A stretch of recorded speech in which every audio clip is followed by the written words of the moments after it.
Ladies and gentlemen, you're watching, yes, the Yankees Entertainment and Sports Network.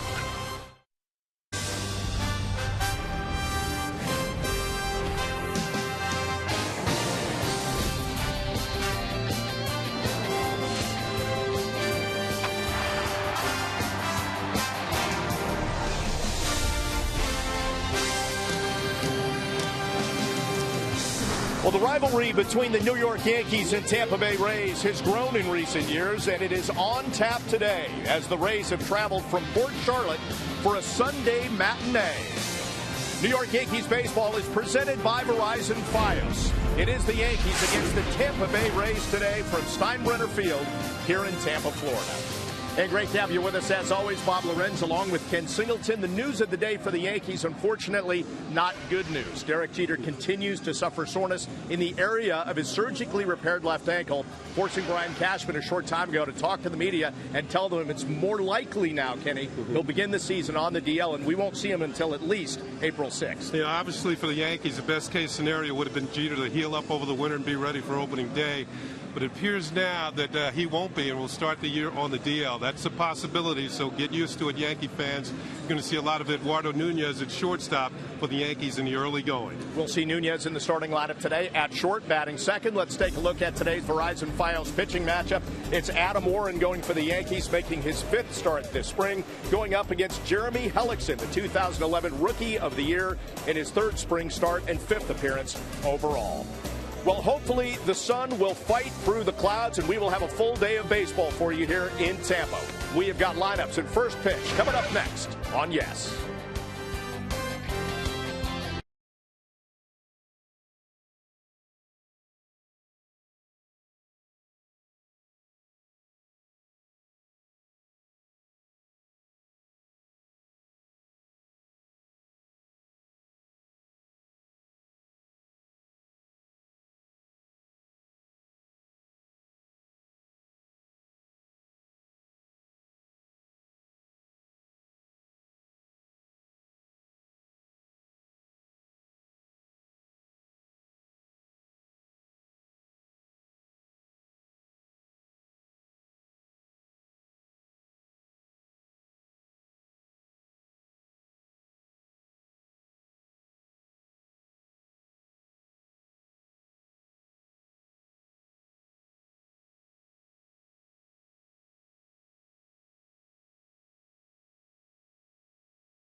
In part by Tri Honda. Hurry to your local Tri Honda dealer for great deals on the 2013 CRV. By PC Richard & Son, the appliance, electronics, and computer giant. And by Kia. Visit Kia.com to learn why Kia is one of the fastest growing car brands in America. The Rays come into this one having lost 4 in a row, 14-13 overall in Grapefruit League action. Let's get to today's Rays starting lineup, presented by Hyundai. And it begins with Desmond Jennings out in center field, leading things off. Kelly Johnson will bat second and play second. Ben Zobrist is the DH today. Matt Joyce is out in right field batting cleanup. Shelley Duncan is at first base. Yunel Escobar is at short. Ryan Roberts playing third base today. Jose Molina will do the catching. And Sean Rodriguez is out in left field. There is Joe Madden. You saw Joe Madden, the Rays manager, now in his 8th year. And there's the starting pitcher for the Yankees this afternoon, Adam Warren. He's been in 5 games, 4 starts, 0-2 record. ERA inflated somewhat. And you see the rest of the numbers. Let's check out the scouting report on Adam Warren, a young man from North Carolina. He led Scranton Wilkes-Barre last year, Yankee AAA club, in strikeouts, and he was a Gold Glove winner. He got the Rawlings Gold Glove for minor league pitchers, which means he was the best fielding pitcher in all of the minor leagues last year. And he's from North Carolina. He's a graduate of the University of North Carolina, but they got a tough matchup this afternoon a little later on. I want to catch a little bit of that one. They are meeting in #1 seed Kansas later on in the NCAA tournament. Are you locked into the tournament so far? I've been locked out the way that things have been going. Apparently the bracket is not going your way. No, not at all. Well, here we go. Rays against the Yanks. Sunday matinee, and Desmond Jennings hitting .268 this spring, leading things off. And first pitch swinging to the gap in left center field. Brett Gardner will track it to the wall. Desmond Jennings on his way to second base. And he's got a leadoff double. Jennings got off the bus looking for a fastball, didn't he, Bob? And he got it right down the middle and jumped all over it. Jennings, of course, had a pretty good year last year. Represents a lot of speed at the top of the order for the Rays. And now he's playing center field with B.J. Upton going to the Braves as a free agent. So he moves over from left field to center. There's the speed we were talking about. 1 pitch and a 2-base hit.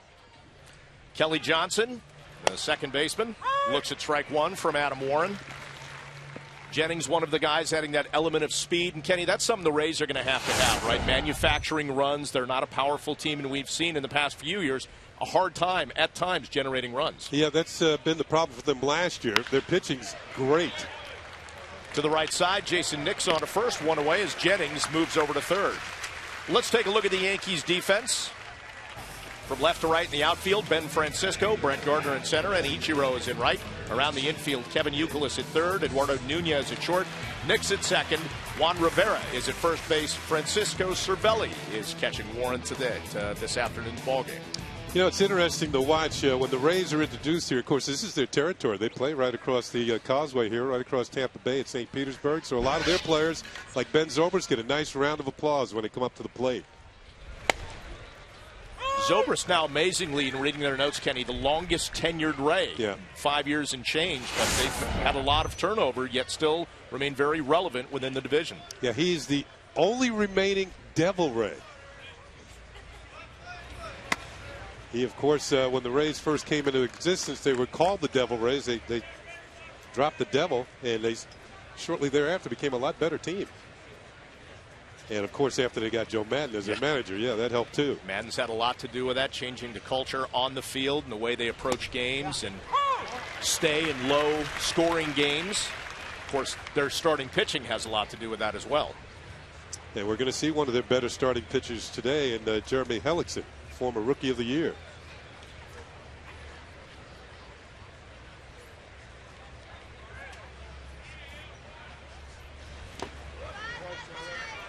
And Warren in the dirt, 2-2. An early challenge for the youngster. He's got a run on third and 1 out, and one of the things you like to see is a pitcher be able to strike somebody out when he really needs to. He tried to get Zobrist to bite on the changeup in the dirt, but Zobrist is a very disciplined hitter. Very rarely chases pitches out of the strike zone. And pulls the string right there and gets that strikeout that Kenny was talking about, 2 away. Nice changeup. He went back to it. The first one was in the dirt. Zobrist didn't swing at it, and he puts it right there. Another changeup. Zobrist. When you're a hitter, you're just hoping you can spoil that pitch, foul it off. It was that good a pitch. And with 2 away, here's Matt Joyce. Joyce hitting .244 this spring.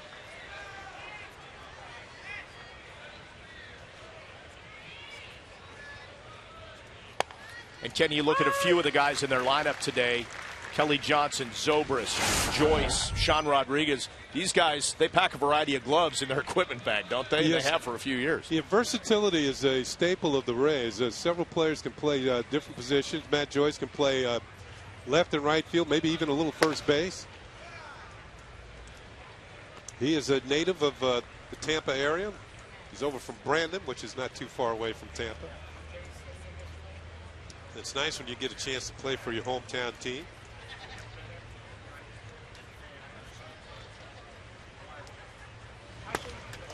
And Bob, he's one of those players you always hear people talk about. I got to get off to a great start. Hitters always say, I want to get off to a great start. Well, he's one of those players that actually does. In April and May of his career, he's a 310 hitter. For the rest of the season, he's a 231 hitter. Good pitch. Another off-speed pitch. It's a bit of an oddity, isn't it? You would think you'd start off slow and the numbers would grow from there. Well, that's the way I usually did it. Because I didn't like cold weather. He doesn't have that excuse playing at Tropicana Field. Laced into right field, hard shot right at the right fielder. Ichiro, that will score a run. Desmond Jennings touches, and the Rays are on the board 1-0. Well, Warren was able to strike out Zobrist with 1 out and a runner on third, but he couldn't quite get out of the inning as he made a pitch that Joyce liked, and that was probably maybe his worst pitch of the inning outside of the one to Jennings. This one's kind of right there for Joyce to jump on, and he does. And the Rays jump out to a 1-0 lead. Yep, up in the zone. So Joyce is aboard at first, and here is Shelley Duncan. Duncan playing first base today.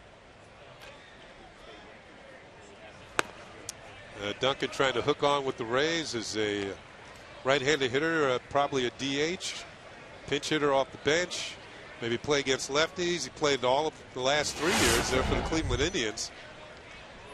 That's what he's done so far this spring. Most of his hits, as you can see, have been home runs. He's trying to supply that power. Yankee fans will remember him. He came up through the Yankee system, broke in with the Yankees.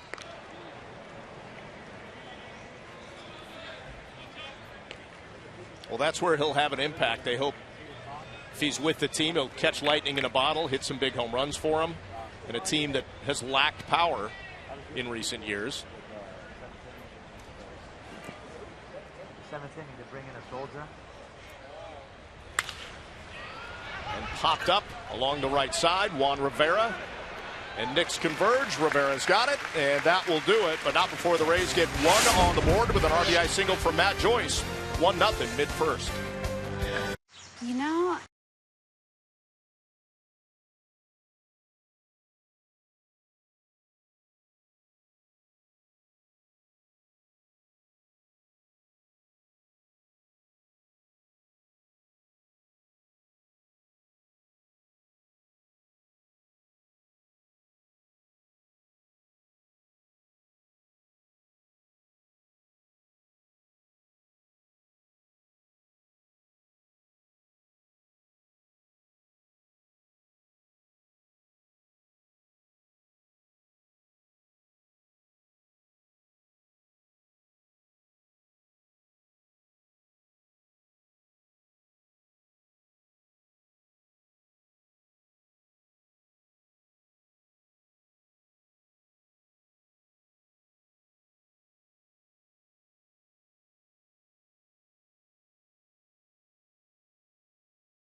Let's get a look at today's Yankees starting lineup presented by Lexus.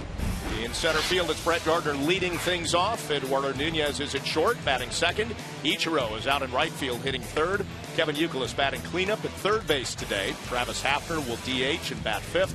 Juan Rivera is the first baseman. Ben Francisco is out in left, batting seventh. Francisco Cervelli doing the catching and hitting eighth. And Jason Nix playing second and rounding out the Yankees starting lineup. Yankee manager Joe Girardi looking at Brett Gardner, who'll be leading off for him this afternoon, trying to get things going. They'll be facing Jeremy Hellickson, 25-year-old right-hander, and that's what he's done so far this spring. One of the better pitchers in the league. Hellickson, pretty good numbers, although they're hitting at .327 against him this spring. That's un-Hellickson-like. Here's our scout report. 2011 Rookie of the Year. And he and Fernando Valenzuela, the only two pitchers in baseball history to win the Rookie of the Year and also at another time during their career win a Gold Glove. So only two pitchers have done that. And Limp Bizkit, that is a rock group. I know it. They spell it a little different. Yeah. But Limp Bizkit is a term in baseball, terminology for a changeup. And Hellickson throws a very good Limp Bizkit, one of the best in the league. Really has hitters looking foolish at the plate. Have you ever heard any music from Limp Bizkit? Yes. Oh, all right. Yeah. Don't ask me to name any, but Okay. I've heard it. Is it on your iPod? No, not. But you know, there's room. Let's put it that way. Yeah. Well, here's Brett Gardner leading things off, and for Joe Girardi, you mentioned him before, Kenny. You know, it's pieces of the puzzle keep changing in terms of the leadoff spot, and now the news of Derek Jeter that will most likely start the season on the DL. Who bats first? Who bats second? And in this game, it's Gardner leading things off and looking at strike one. Well, he has a couple excellent candidates in Gardner and Ichiro, and it appears that Ichiro is going to bat a little further down in the lineup in an RBI spot. Today, he's batting third. So Gardner, if he's on, he's as good as anybody leading off like that. Hard hit to right and a base hit to lead things off here in the bottom of the first for Brett Gardner. Let's take a look at the Rays defense behind Jeremy Hellickson this afternoon. In left field, Sean Rodriguez. In center, Desmond Jennings. And out in right, that's Matt Joyce. Around the infield, it's Roberts, Escobar, Johnson, and Duncan. Jose Molina doing the catching. And, of course, Hellickson on the mound. Hellickson's last outing, 6 innings against the Tigers. A guy who went 10-11 last year, but had a 3.10 ERA. Yeah, the Rays are hoping for a bit more, of course. He's going to slot in just behind David Price in the rotation, number 2 spot. Price has already been designated as the opening day starter for the Rays. They open at home against Baltimore.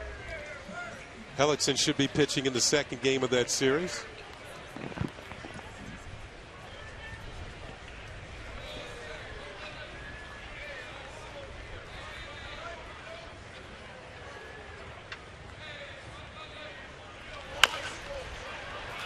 And Nunez, the chopper foul. Nunez obviously going to start getting a lot more reps at the shortstop position. There's the projected rotation.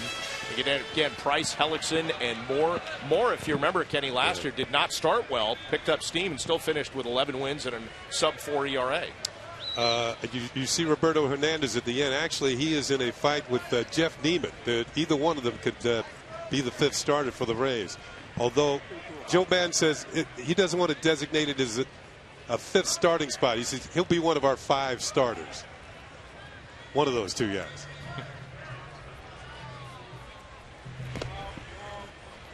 Ball in the dirt. Good block by Molina. Keeps Gardner at first. Jose Molina, the veteran, now 37 years old, and has always been known as a tremendous defender. Calls a good game. Strong arm. Second leading catcher in Major League Baseball right now in picking runners off base. He has 23 for his career. So you always have to be aware when you're on base. The leader, by the way, is his brother, Yadier. He has 34, I believe. His younger brother.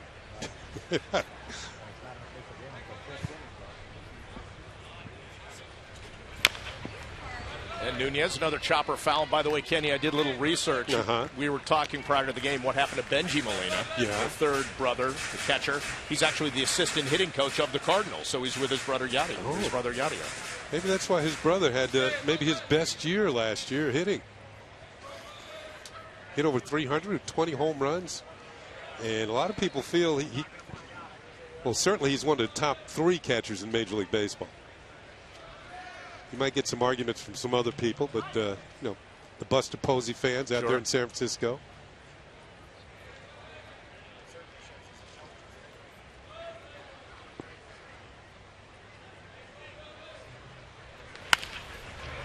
Chopper to short. They'll flip to second for the 1, but that's all they'll get. Ball not hit hard enough to turn 2, and of course with Nunez's speed they weren't going to be able to do it anyway, so they get the lead runner Gardner.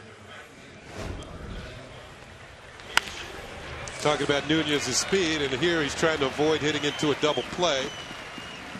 And you can see the Rays, well, they have to know who's running. It's fruitless to make the throw over the first base. You might make a wild throw and he ends up at second.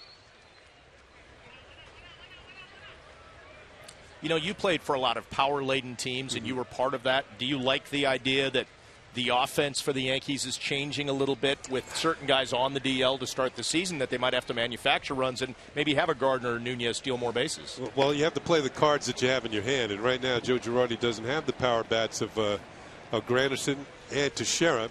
You know, Granderson's hit, what, 80-something home runs the last couple of years, and Teixeira is somewhere in the 50s or 60s. So that's a lot of power, plus to the players that have left. So the Yankees are going to have to change things around. You're going to have to rely a little bit more on speed. You know, I'm a proponent of, I like power. I mean, nothing can go wrong on one swing of the bat if you hit it out of the ballpark.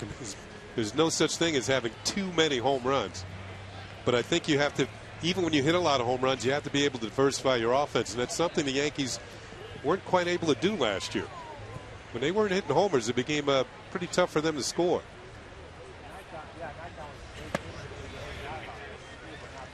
Well, of course, Nunez getting to start at short today. We knew that Derek Jeter wouldn't play any more major league games this spring as he rested his ankle. And just yesterday with AAA Scranton Wilkes-Barre DHing, he had 4 at-bats, 0 for 4, and felt some soreness in a different area of his surgically repaired left ankle. So to reiterate the news of the day, and Meredith Barakovitz will talk to Brian Cashman a little later on during the game. Ichiro, the chopper to second. They'll get the lead runner again, and that's it, so 2 away. So more likely now that Jeter will begin the season on the DL, and he's been the starting shortstop for every opening day since 1996, Kenny, except 2001. It was Luis Sojo, but 96 all the way back. Yeah, that's certainly unfortunate. You know, you go back to the injury that Jeter had during the championship series against the Tigers, and you figure it's just a matter of time. But I think, Bob, that during the course of the winter, he wasn't able to put any weight on that ankle for a period of time, and it's just going to take a little longer for it to heal. He was on the couch basically for 6 weeks, and knowing Derek Jeter, that's not a place where he wants to be for that length of time. I mean, he doesn't want to be on the couch for 6 minutes, let alone 6 weeks. Right.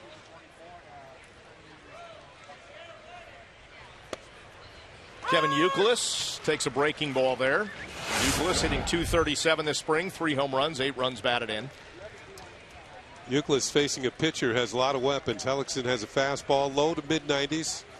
We mentioned the excellent limp biscuit or changeup, and he's got a good breaking ball at it.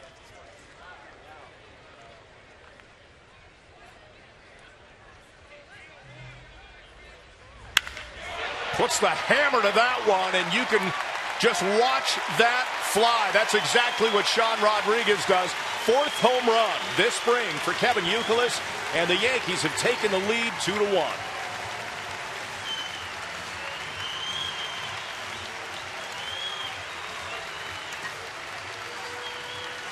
Well, Bob, I had mentioned on a couple of telecasts earlier this spring that Youkilis has been hitting the ball as well as anybody, but he hadn't had much to show for it. He has something to show for it here. That pitch was up in the zone, and the Yankees are going to see 2 runs as soon as this ball is headed for Lake Steinbrenner out there beyond the left field wall. Kevin Youkilis, 2-1 Yankees. Woo. Had the sound, certainly had the distance. Yeah, we talk a lot about home runs like that have a different kind of sound. Yeah. That was not part of the normal sound effect catalog. That one had a different sound, no doubt about it. You can almost tell when a pitcher gives up a shot like that, how he drops his head. Or they either drop their head straight down or they look to see how far it's going, one or the other. Hellickson went the drop head route. And Sean Rodriguez out in left took about 2 steps towards the wall, and that was it. Watched it fly. So 2-1 Yankees on the Youkilis home run. Here's Travis Hafner. You know, outfielders call that a courtesy chase. And they do it in courtesy to their pitcher because they just don't want to stand there and not move, because it's really telling your pitcher, what are you doing? Yeah. Right. You take a couple of steps, make it look good, and you know you're not catching it.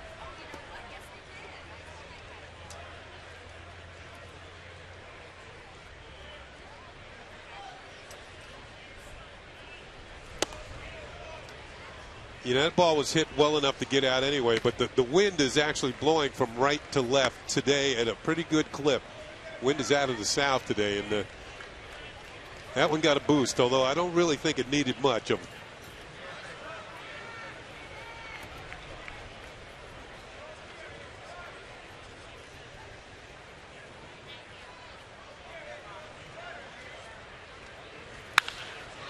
And Hafner lifting one out to right field. Matt Joyce has it, and that will do it. But Kevin Youkilis making some noise with a shot to left field as the Yankees take a 2-1 lead.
Well, Tuesday night, the Yankees get ready for the regular season when they welcome the new American League Astros to Steinbrenner Field.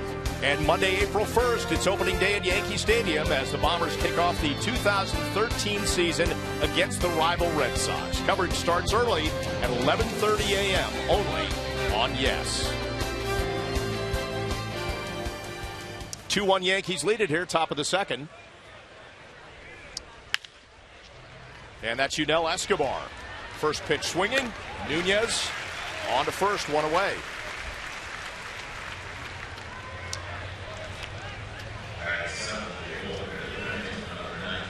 Oh, we saw last inning Jennings jump on the first pitch of the inning. Same for Escobar. It's about an hour and a half drive back down to Port Charlotte. These guys must have something to do when they get back there. They might be trying to beat the rain as well. Fast-moving cloud system, and we've had it all day. A brief shower earlier, 10:14 in the morning. And Kenny, the reason I know that is I was up here watching and it came out of nowhere and disappeared just about as fast. But I saw you still have very quick moves. You were around the batting cage. Yeah, I was, and I mean it was really coming down. So I said, well, I can't go in the air. I look like a drowned rat. That's Ryan Roberts drowning out. Let's get to the game time weather conditions brought to you by Toyota. 75 degrees and a chance of thunderstorms. We're hoping they hold off for at least a couple hours and we can get this game in its entirety. Back in the Bronx, 42, and Kenny, I'm told, expecting a little snow one more time. Yeah. It just won't end. We're almost to April now. We're going to take the Polar Express back north. And that's Jose Molina. Line shot to center, and just like that, a quick 1, 2, 3. Top of the second for Adam Warren. 2-1 Yanks.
Bottom of the second here in Tampa, 2-1 Yankees after a blink and you may have missed it. Top of the second, Kenny, from Adam Warren. 4 pitches, and he was out of the inning. Like I said, Rays must be in a hurry to get back to Port Charlotte. But if it was only that easy, you win an awful lot of games. And Cervelli said his catcher just put down 4 signs, and the inning was over. That'd be amazing if you could get through 9 innings like that. Yeah, I had a complete game 36 pitch performance. I'm trying to think of, I think years ago, and I had it written down somewhere, there was a pitcher, Red Barrett, who pitched a complete game, and I think he only used like 58 pitches in the whole game. Something like 58, 60, somewhere in there. I had it written down. I'll revisit it before the season starts. Pull that out of the Singleton archives. Here's Juan Rivera leading things off. Rivera getting the start at first base today. Batting .321 this spring. No homers, but 5 runs batted. Yeah, he's been swinging a pretty good bat, and he too Chance to make the club. Right-handed bat, plays first, can play the outfield. DH. A little out in front of a hanging breaking ball. That's not where Hellickson wanted to throw it.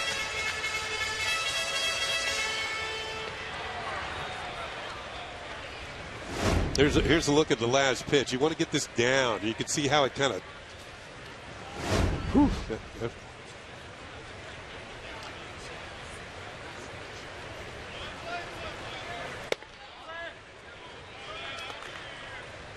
Bill Bolin, our producer, looked it up. Red Barrett, 1944. I think he was pitching for the Braves.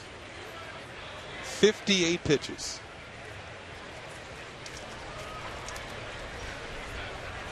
There's a lot of first pitch swinging in that game. And Rivera, hard hit to left, leads things off here in the bottom of the second with a single. So Bill Bolin is the curator of the Singleton archives. Well, is that correct? He knows where to go. You know, that Google is a strong thing. One thing about Hellickson today, and we mentioned the fact he's going to slot into the second spot in the Rays rotation. David Price pitched yesterday down at Port Charlotte, so he's on track for opening day. Hellickson is basically taking over the slot that James Shields held for years, right behind David Price in the Rays rotation. But somebody's going to have to throw the innings that Shields was able to throw. The last 5 years, he's pitched over 200 innings each and every season. And the Rays are hoping that Hellickson can move up that notch. He threw about 180 last year. So they're basically asking him to throw less than one more inning per game, per start, to get the 200 innings. Well, here's Ben Francisco, a couple of home runs this spring. Now, Kenny, the other advantage, though, that James Shields gave Joe Madden and the Rays was complete games. Yeah. That meant the bullpen got a day off. I'm not so sure that bullpen is going to be as rested without Shields. Yeah, that's very true. And when you can do that, and following David Price, which means that they didn't get much work that previous day either, and they could back up the other three guys in the rotation. This is going to be an interesting year for the Rays. And lifted out to right field. Joyce is under it, one away. Time for the Team Scout Report, brought to you by Tri Honda. We're going to take a look at the Tampa Bay Rays. A very interesting team. And Joe Maddon's team won 90 games last year, didn't make it to the playoffs. They have prime time pitching. They had a 3.19 ERA, led the major leagues, best pitching staff in the majors. They set an American League record with 1,383 strikeouts. But defense and pitching go together, and it didn't last year for the Rays. For some reason, their defense took a year off. 114 errors, led the American League, and it put a lot of pressure on their pitchers. And I had a theory about that, Bob. They had so many strikeouts, their fielders weren't ready for the ball that was hit to them. What's that white thing bouncing towards me? Yes, I haven't seen it for a few days. You know, the other thing they're counting on, too, is the anchor defensively and certainly at the plate in Evan Longoria being there for an entire season. But they're putting stock in that, and they've got to hope that he stays healthy. Longoria has missed parts of the last couple seasons, extended lengths on the stays on the DL. Yeah, he did not make the trip up here today. He did play yesterday against the Twins down at Port Charlotte, but he is the linchpin, the number 4 hitter.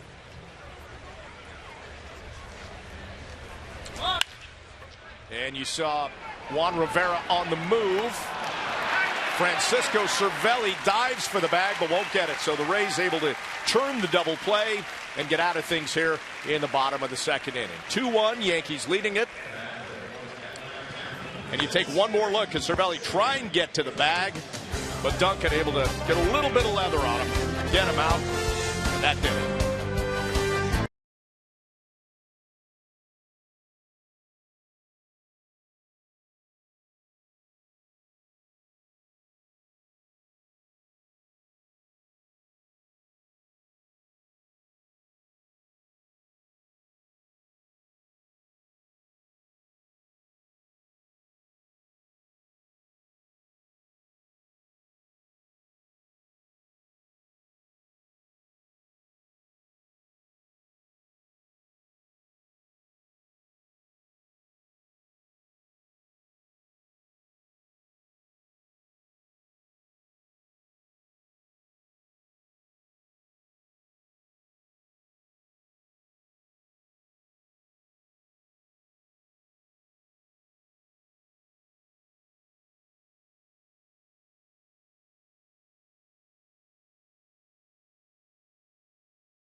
Tampa with the Yankees up 2-1. Adam Warren will face the 9-1-2 hitters here in the top of the third. Let's get right down to Meredith Marakovich standing by with General Manager Brian Cashman. Meredith? Brian, you said earlier today that April 1st, not really a realistic goal for Derek Jeter right now, although not officially on the DL. Is there anything that can change or that can happen where you see him being a part of that 25-man roster to start? Obviously, until we officially put him down on the DL, I guess things are possible, and Derek is Superman, so it is an outside chance, but I think the odds are pretty low, given the latest news this past week. So he's still experiencing some soreness, and so we just got to give it time and react to that. So I think a more realistic goal to shoot for is April 6th after we backdate him on the DL, if that's what we do. But Derek is going to still shoot for opening day, and but I just don't think it's realistic. I know you have said it's normal soreness coming back from surgery. Derek has said the same thing, but how concerning is it the fact that he did have a cortisone shot, felt better, and now 4 at-bats DHing in a minor league game, and he's back to the same stage? I don't think it's a concern as much as it's just his body saying, not yet. I think he's close, but it's just not, not where it needs to be just yet. So, again, you're talking about, the base and where your strength comes from and you're pushing off from, and, he's playing the most demanding position other than catcher, at Major League Baseball, and, ultimately, it's just not ready yet. So we just got to back off and give it a little bit more time. It's not a serious circumstance, but because, the calendars, we're running up against the end of the calendar, spring training, it's causing, an issue and a decision to be made. But he is a little sore today, just like he was a few days ago, in a different spot, probably compensating in the minor league game yesterday as a DH. And we just have to react to it, that's all. And most likely we are looking at a DL to start the season on a backdating basis. It's no secret he's a guy that likes to be in there all the time, no matter what, play every day. So how difficult has this been for him, and do you think the reality has kind of hit him that maybe it's not the best idea to continue to try to push himself? Yeah, Derek is superhuman, there's no doubt about it, and I think he is very goal-oriented, and that's something that's propelled him his entire life. But ultimately, there's certain circumstances that even he can't overcome, and I think today I get a sense that he's starting to see, the method to the madness of the reality of whether he would be ready in time or not. And he knows there's certain things he needs to do between now and April 1st, and is there enough time to get those things done and work out that soreness at the same time? Realistically, it probably isn't the case, and I think he's starting to understand that. But again, you're talking about a superhuman and special person, so because of who it is, I won't go as far as saying he's a definite DL, but I'd say it's likely. Comfortable with Eduardo Nunez at short?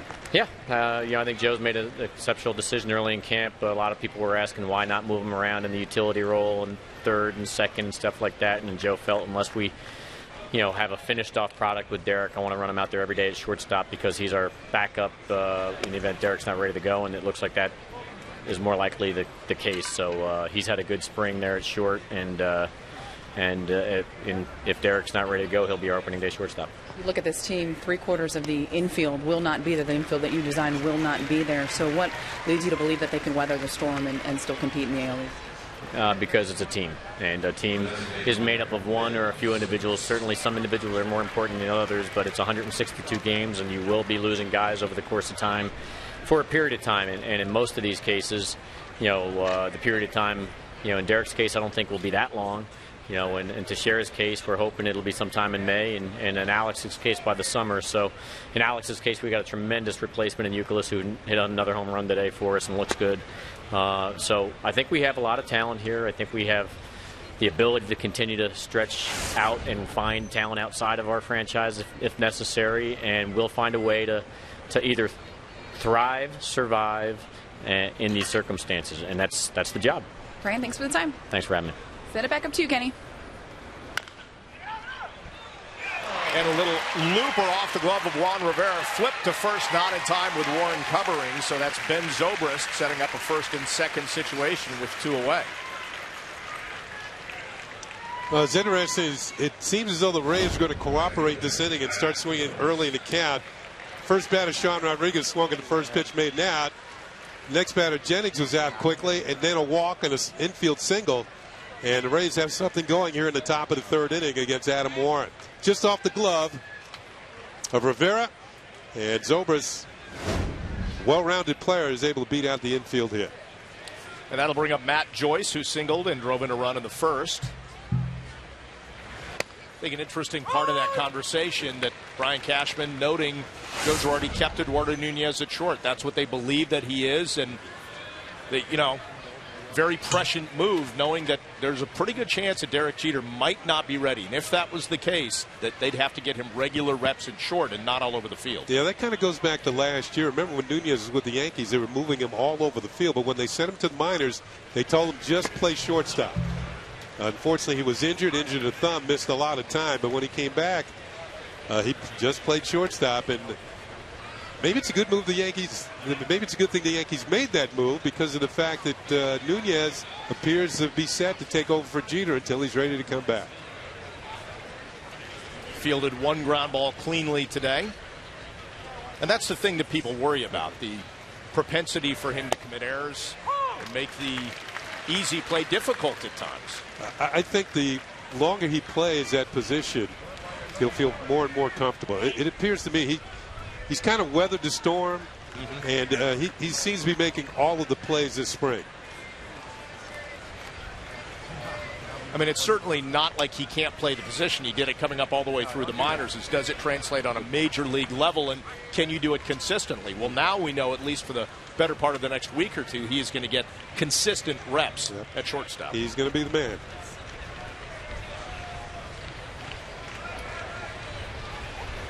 Two away here, top of the third, runners at first and second.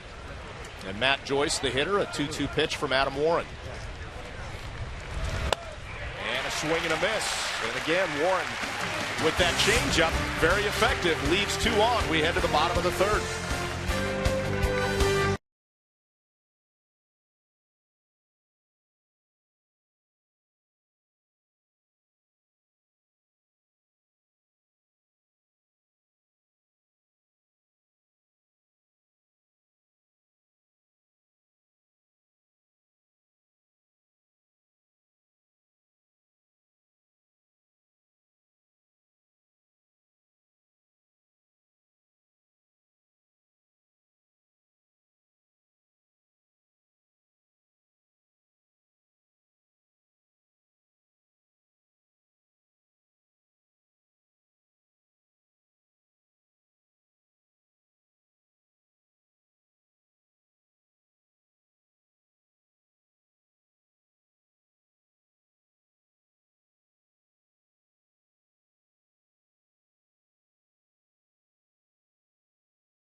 Cruise offers an EPA estimated 38 miles per gallon based on EPA estimates. Visit fueleconomy.gov for details.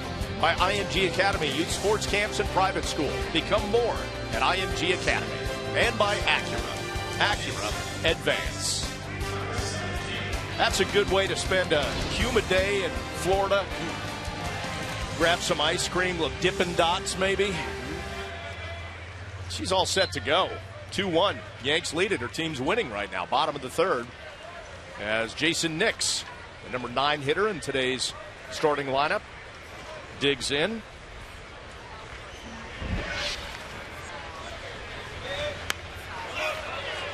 Little pop bunt foul.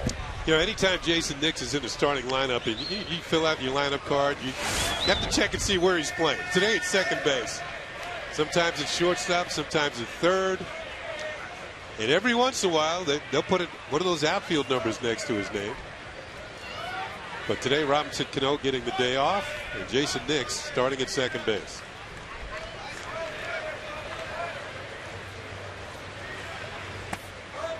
Nothing going on with Cano, just a couple days after the WBC, the afterglow of the Dominican winning that, and now getting a couple days off to rest and then recharge with about a week to go before the regular season.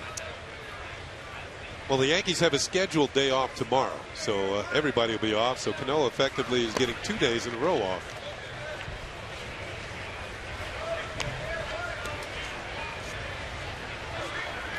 And speaking of the WBC, he played pretty well, didn't he? Yeah. The MVP of the World Baseball Classic, Robinson Cano.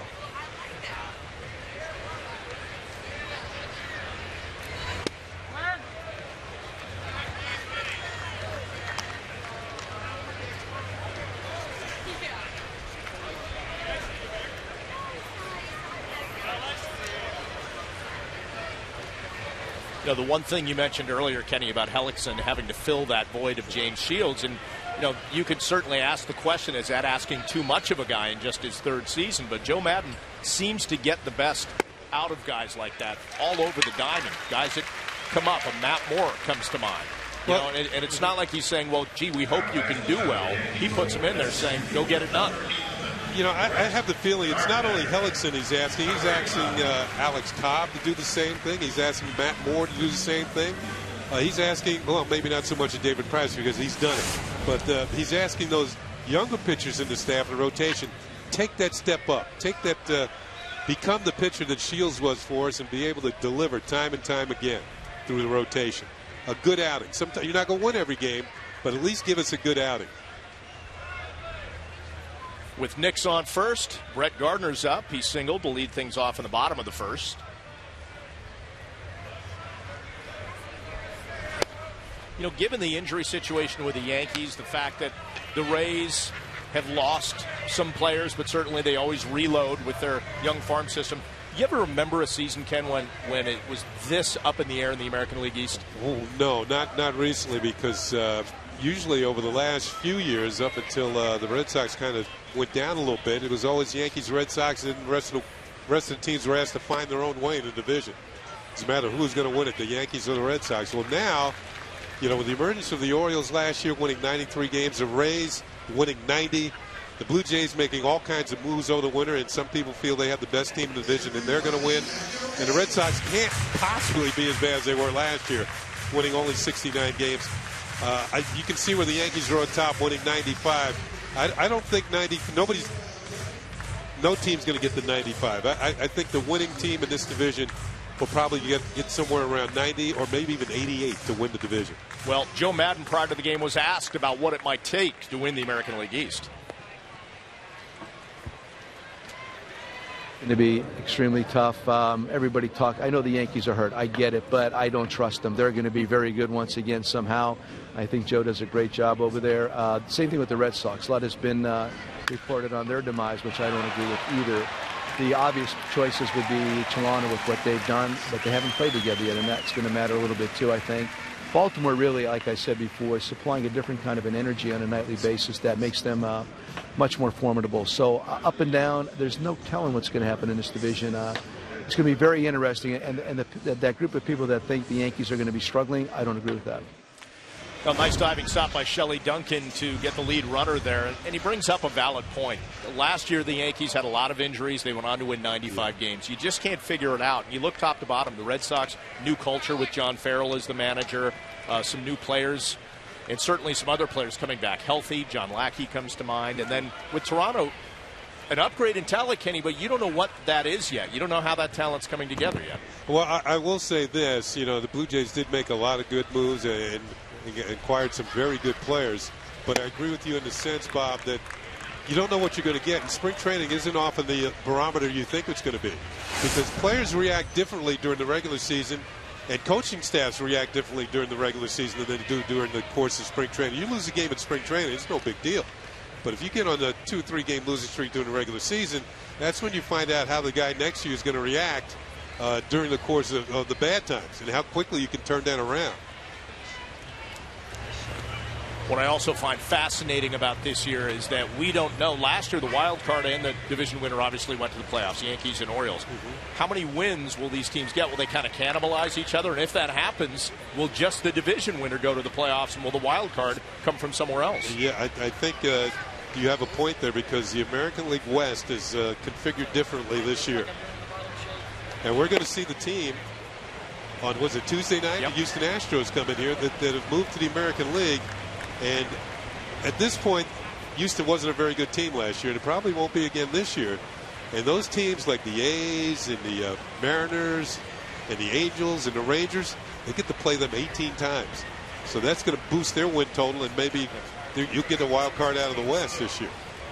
Maybe 2. And unfortunately for the Astros, if they're reading any of the press about their team, they could be historically bad. You never know about that, but Bob, I saw the 62 New York Mets. That was historic. 40 wins and 120 losses. You know, with Nunez at the plate here, if we can go back to Jeter for just a second, I think with Derek Jeter being out, and it appears as Brian Cashman said he's going to start the year on the disabled list. You know, all the years that Yankee fans, admit it, you've been spoiled watching Derek Jeter for all these years, not only at the plate with all the hits and all the run scoring and all the big hits for the Yankees, but his defense. Nunez is not going to be Derek Jeter defensively. We know that. But somebody eventually is going to have to be. And whether it's Nunez or somebody else, or at least come as close as he can, and I think that's what you're going to get for Nunez, as close as he can possibly get. But you've been spoiled watching a Hall of Fame player for all of these years perform at shortstop. And I wouldn't say Yankee fans have taken him for granted, but once when he's gone for good, you're going to see what you're missing. He's not going to be easy to replace like Mariano Rivera. And when he's not in there, it's a story. No doubt about it. And that ball getting past Molina, and Gardner will go to second. You know, watching Gardner here in spring training, he's not off and running like he will be during the regular season. I think he's saving his legs. You know, if he's going to be the type of player, as he did a couple of years ago, he stole 49 bases one year, 47 the next. If he's healthy, he's capable of doing that and being among the league leaders in stolen bases. This is not the time to be tearing up the base paths in spring training and taking a chance on injury. So I think once the bell rings, in certain situations, he's been on base twice. He would have been gone at least once in a regular season game. And Nunez looks at a strike there. Thought he had ball 4. This is Manny Gonzalez behind the home plate. One thing you saw, the deft move of the glove by Jose Molina, who's as good as anybody at doing that. Just deftly moving the glove so slightly to get the call. And I believe that's how that one worked.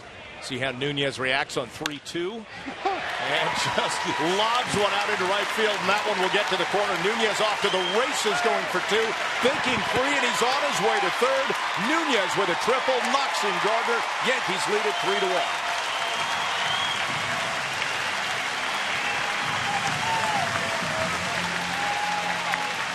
I bet you Joe Girardi would rather have this triple than the walk, and that one was on the corner, a legitimate strike, and he just served it out to right field. And with his speed, for most players, this is a double. They would be happy with it, but not Nunez. Maybe not as fast as Gardner, but he's close. Second, he's thinking 3, picking him up, laying him down, in with a 3-base hit and an RBI, and it's a good time to try it. There's only one out, and it forces the Rays to bring the infield in. So now Nunez on third with 1 away and Ichiro up. And what I liked about that, Kenny, is Nunez made the adjustment. He didn't like the 3-1 pitch outside. He got another one outside, and he flicked it out to right field. Well, he's the guy who doesn't think about walking much anyway. He's thinking about hitting. So, you know, certain guys would have been upset with the strike call. You know, a chance maybe I would have been. But not Nunez. Maybe I'll get a strike the next one, a legitimate one. I'll do something with it. Ichiro smoking some chalk right there. Well, you take a look at what Nunez did in 38 games last year, a near 300 average, 6 extra base hits, and when you look at the runs, 14 in those 38 games, 11 stolen bases, so always a threat to go, and then scored 4 more runs in the postseason. Yeah, he was one of the few Yankees that, or maybe the only Yankee really swinging the bat well in the postseason.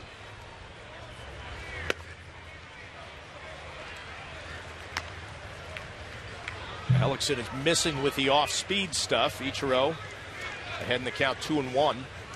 We know how adept that Ichiro is when he gets 2 strikes, just flicking the ball over the infield. Now with the infield in, he has that much more room to work with between the infielders and the outfielders.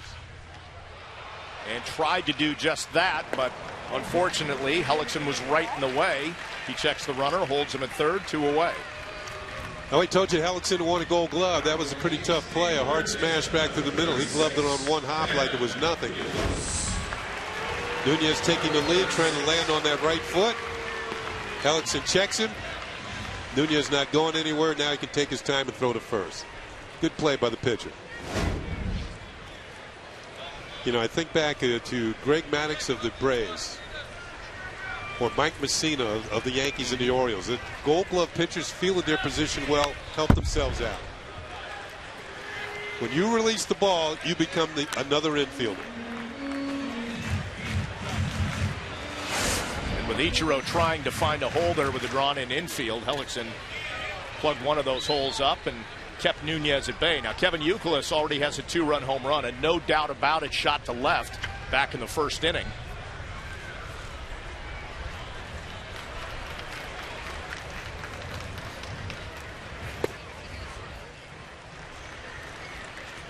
This is what Bob's talking about. It was no doubt. You saw Hellickson's reaction. He knew he was going to get a new baseball with Bud Selig's signature on it. Selig, of course, the commissioner of Major League Baseball.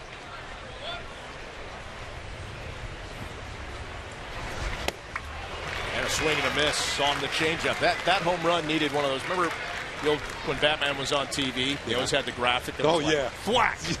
That's what that needed. That last pitch was a Limp Bizkit. A good one.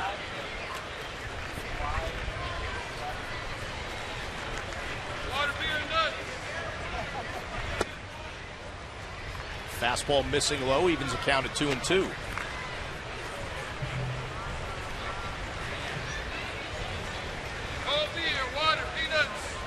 Just saw a move from the veteran catcher Molina, and it's something the young catchers can watch. Now, it might not happen here because if the ball's put in play, but once he caught the ball, he looked down at third base to see where the runner was.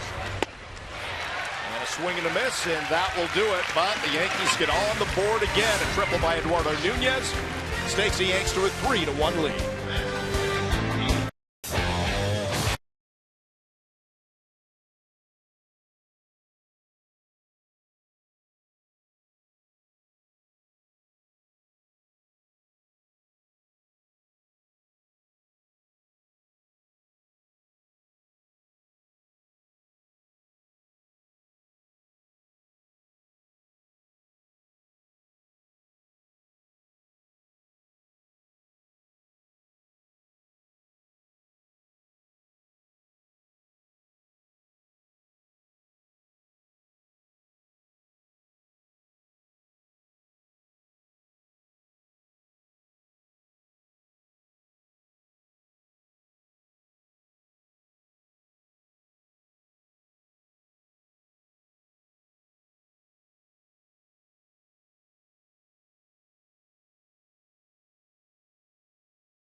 Individual game tickets for the 2013 season are now on sale at Yankees.com and through Ticketmaster. Get your tickets today to see the Yankees take on the American League, as well as some great interleague matchups, including the Dodgers and Giants. And don't miss the 67th annual Old Timers Day on Sunday, June 23rd. To purchase tickets, visit Yankees.com or call Ticketmaster at 877-469-9849.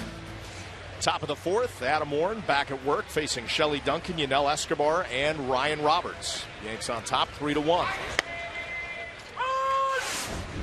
Surprisingly, not first pitch swinging. I think he was looking for a fastball and got a breaking ball. But it seems as though the Rays, any fastball they see, that they are definitely going for it. Look out, up and in.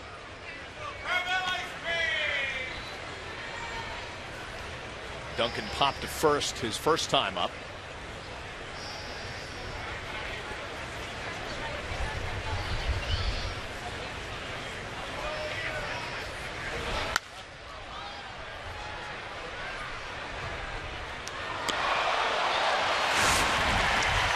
You know, we talk about teams making changes with players.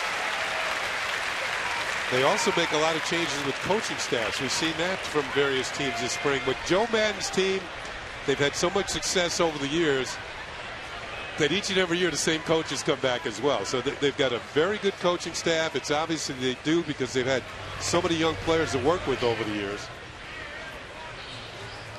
They have George Hendrick coaching at first, Tom Foley, the longest tenured third base coach in the league. You have pitching coach Jim Hickey, who's done such a great job with the pitching staff. Derek Shelton's the hitting coach, and Dave Martinez is the bench coach. That's Derek Shelton, who used to be in the Yankees system. Nunez to his left, nifty spin. And the one hopper, but safe as Rivera drops the ball.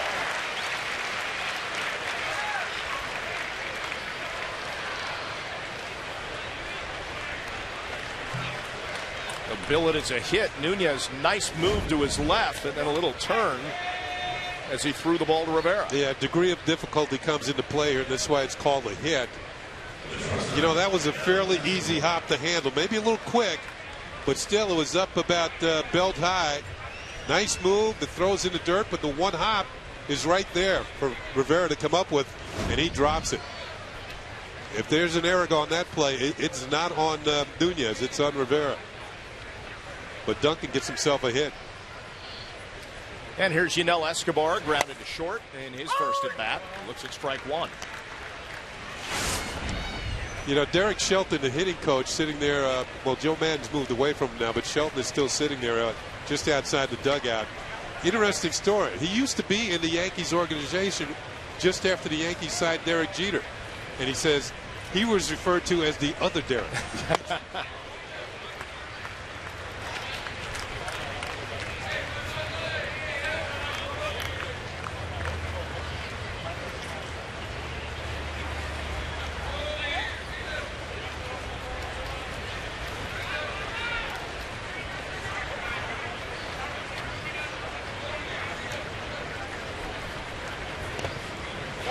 Nice stop by Cervelli. So you look at some of the subtractions. Obviously, B.J. Upton left signed that free agent deal with the Braves. Kenny alluded to that earlier. Variety of other role players. Reed Brignac, Elliott Johnson gone. But the additions, Loney at first, Escobar via trade from the Marlins. He, of course, was part of the Blue Jays-Marlins swap, and then they flipped him to the Rays. And then Will Myers, who will not start with the team, but was highly touted in the deal with Kansas City that sent Shields and Davis over to KC. Yeah, Myers was voted by Baseball America and USA Today as the minor league player of the year, and that's who the Rays got in that trade for Shields. He's going to start the year in the minor leagues. One thing you saw on that list, following Escobar on that list, was Kelly Johnson. This is the third team that these two guys have played together on. They were in Toronto, and they were in Atlanta. Now they're here in Tampa Bay. You get one, you get the other.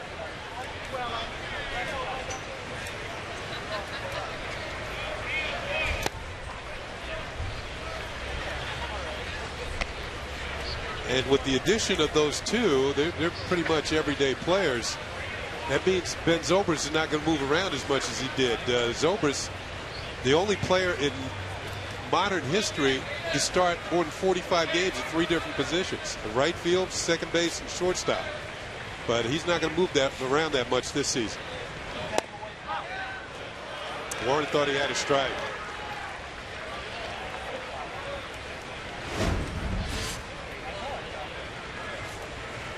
Yeah, that was close. Didn't get the call.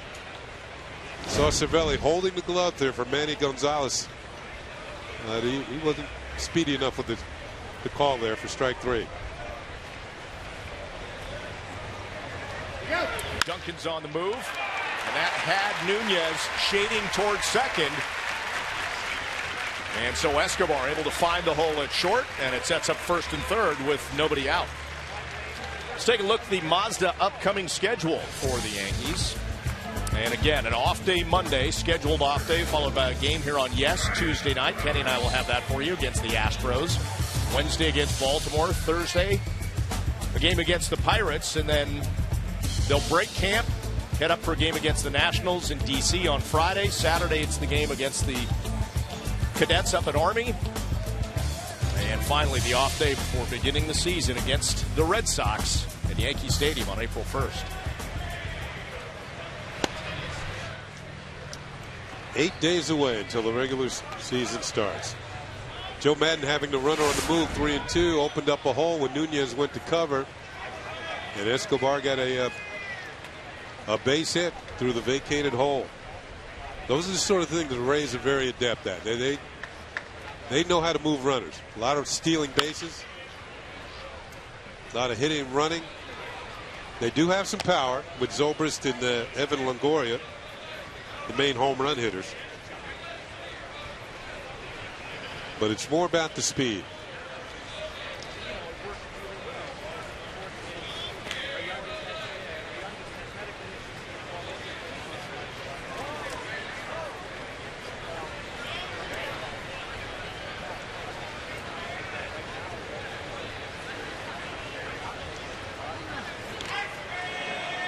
Warren trying to keep Escobar close.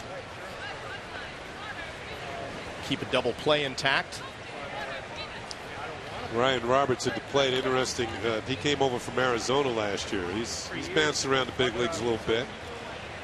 Came to the Rays on July 25th. First at bat, he hit a home run. Welcome to the team. Nice way to make an impression on the new teammates.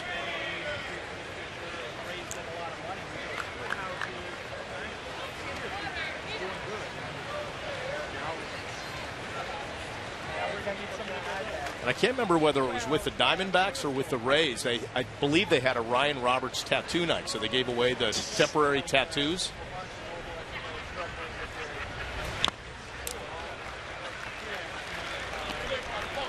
Now, it was with the Diamondbacks, but the ones he has aren't temporary. Yeah.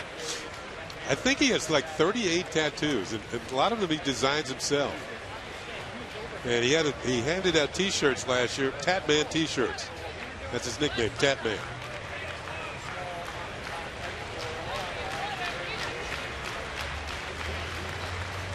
And Escobar's on the move. Cervelli to throw down. Plenty of time, and they got him.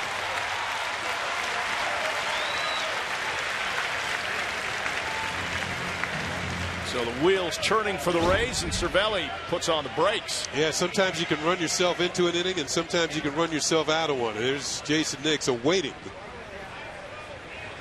Escobar, a little late on this one. Ball's early. Take your pick. Boy, Cervelli right on the money. We've seen him do that a few times this spring. So Warren now with one away and a runner on third. Cervelli's had a very good spring throwing out runners, and the same for Chris Stewart. And as Joe Girardi says, he's not made up his mind who's number one.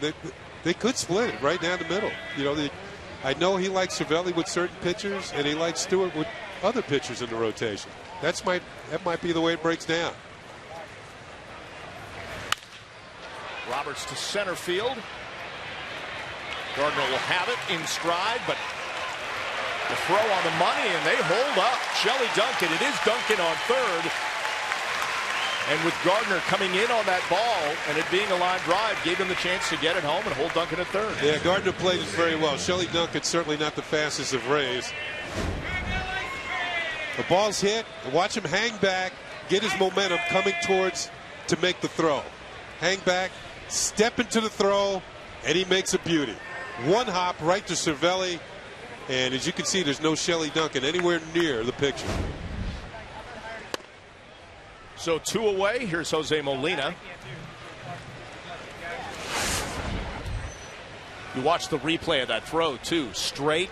A lot of times a guy will throw the ball. It'll have a little tail, maybe move up a baseline. Not the case there. Nice, clean one hop to Cervelli to keep Duncan at third. And that is a fair ball misplayed by Youkilis. And almost gets him at first. But Molina's aboard. And the run scores to make it 3-2. That's going to go as an E5. It looked like an easy play, but double dribble over there at third base and still almost got him. Molina's not very fast. Well, Youkilis can't believe it. Allows the Rays to score a run, make it 3-2, and now Sean Rodriguez. Rodriguez grounded back to Warren in the second and in the third inning.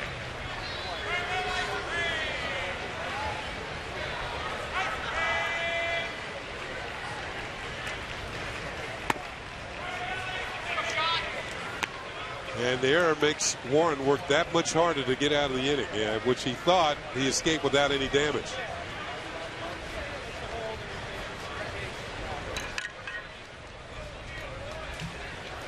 Overall, when you look at Youkilis' day, he's still up 2-1.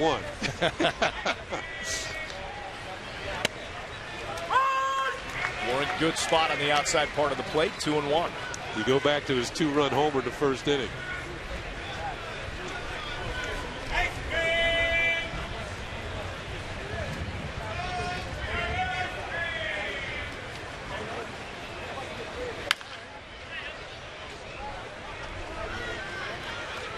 Now Warren has evened it up at 2-2.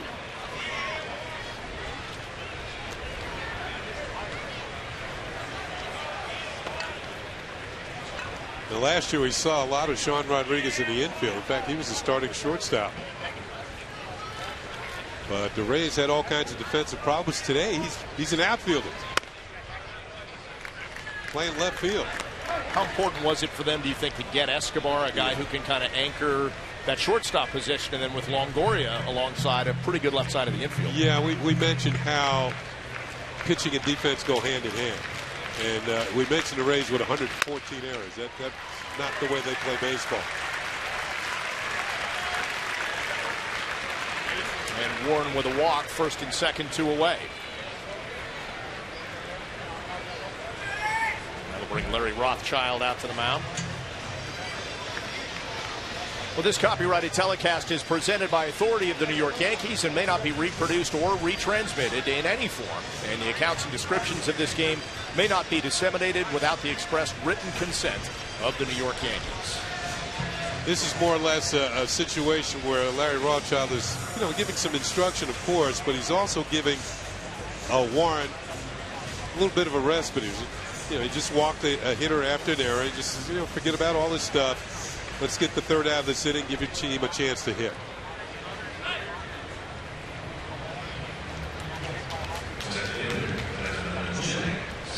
Well, he conserved pitches in the second inning with that 4-pitch inning. He's thrown quite a few in this inning, up to 63 for the game.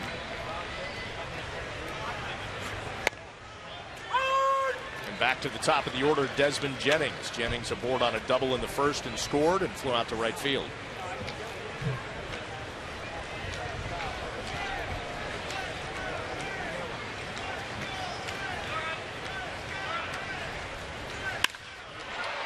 Laced out to left field. And Francisco will have to chase that to the wall. Molina will score.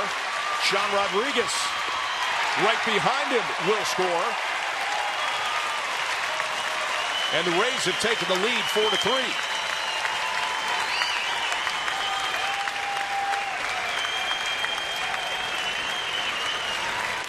Now Jennings is going to end up at third base. I believe it's going to be a double, and he goes to third on the throw home. But Jennings has had a couple of good swings today. We told you he's slid over from left field to center field with B.J. Upton going to Atlanta for 75 million reasons. But it looks like they're not going to miss a beat in center field with Jennings playing center. He's a good defender and also a good hitter. Here are the two runners scoring. Now, these runs are unearned, of course, following the error. There's the throw home, and Jennings continues on over to third. Rodriguez, by the way, was about to catch Molina, I think, crossing the plate. He was in a hurry. We'll step aside for a moment as Joe Girardi makes a pitching change here in the fourth.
And we're back at Steinbrenner Field. The Rays have taken a 4-3 lead here in the fourth. Kelly Johnson swung at a first pitch from Vidal Nuno, the new pitcher for the Yankees. Nuno's had a very good spring. He's opened up some eyes. Now, last year he pitched right here in Tampa and at Trenton and did very well. Led all Yankee minor leaguers in strikeouts and earned run average.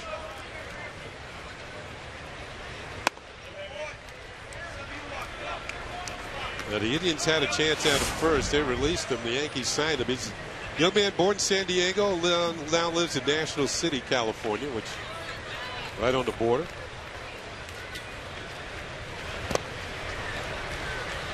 He's got Desmond Jennings on third after the double and the advance on the throw to home. So Rays have scored 3 in the inning, leading at 4-3.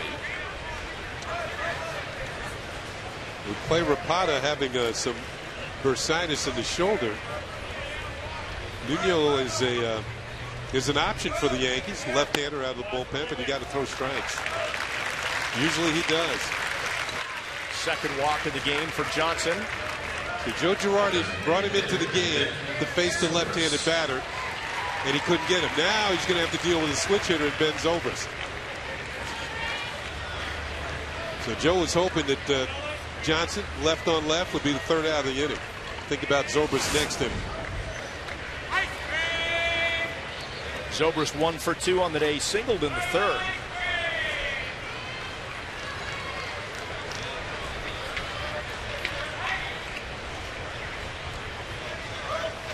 Boy, Jennings really leaning off third base in the throw down from Cervelli.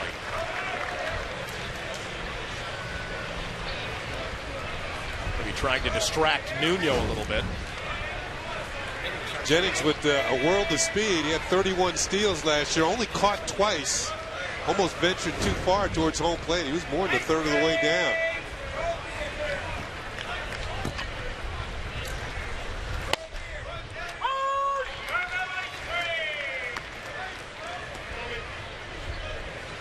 And this is where the Rays, Kenny, we talked about this, can unsettle you. A guy like Jennings on third, Kelly Johnson can run. He's at first.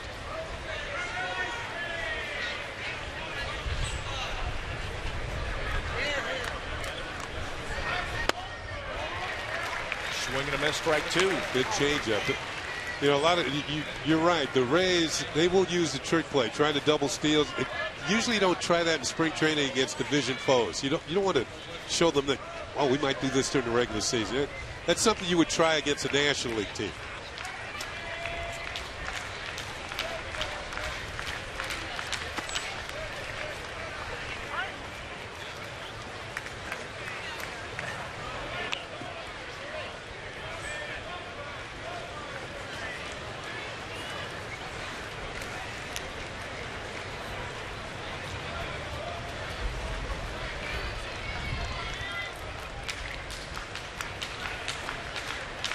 2-2 pitch with two away. Tries to go outside, just misses. 3-2.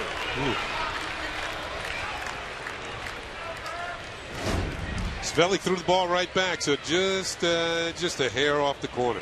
Zobrist has a very good eye. Usually leads the Rays in walks every year.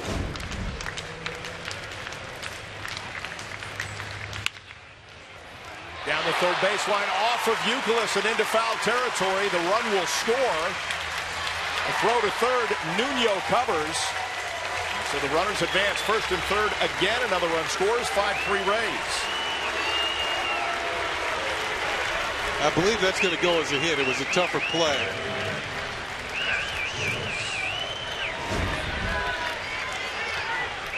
Hot smash.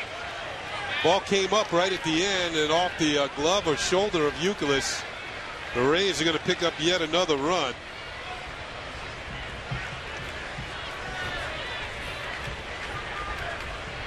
And then the throw is wide of everybody at third base. But Zobrist going to hang it first. So Zobrist at first, Kelly Johnson at third, and with two away, it's Matt Joyce. Looks at strike one. Ninth batter of the inning for the Rays.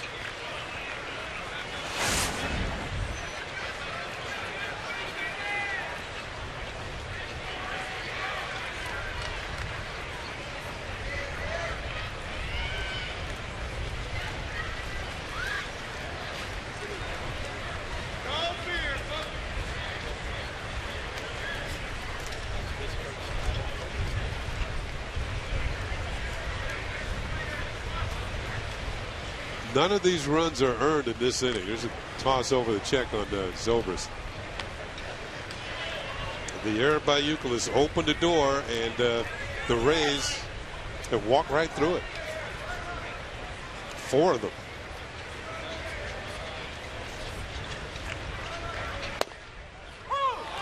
Strike by Nuno, 0-2.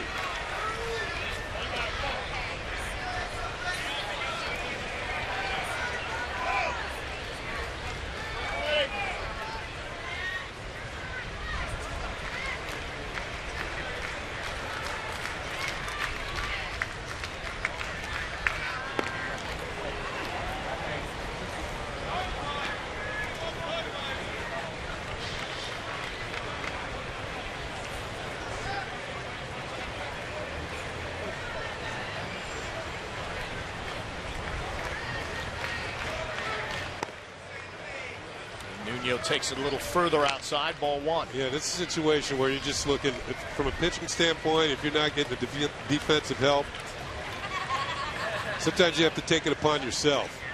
You strike somebody out. Well, now Nuno's going to go in search of an out pitch with runners at first and third.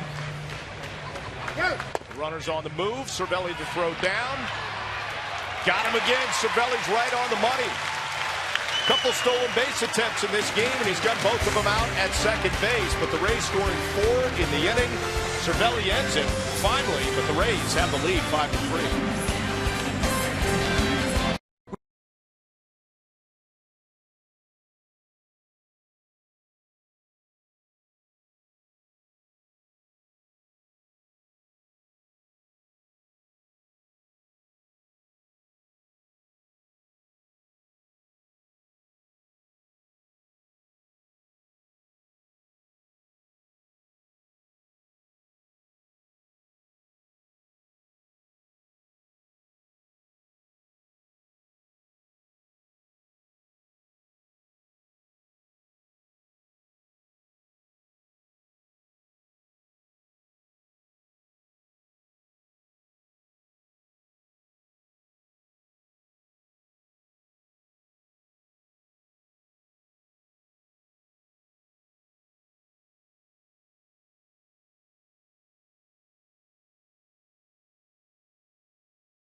Yankees are pleased to introduce the New York Yankees Ticket Exchange by Ticketmaster, the new official resale marketplace of the Yankees and Yankees.com.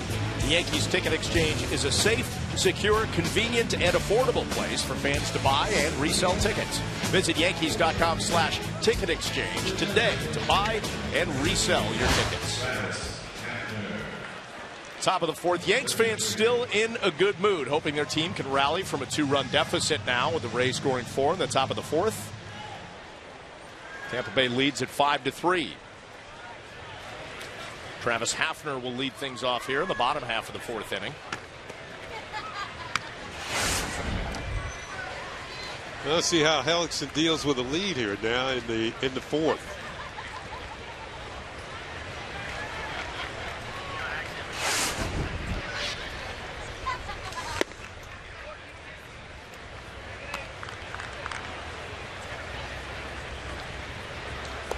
Hellickson last year, Rays got him 3.86 runs per game, one of the lowest amounts of run support in the league. But as you mentioned, the runs that they scored last inning, those were unearned. Yeah. So he can't always count on those. Well, the fact is that Rays had a pretty strong bullpen last year, anchored by closer Fernando Rodney. Rodney, an all-time record ERA of 0.60. Just gave up 5 runs all season long.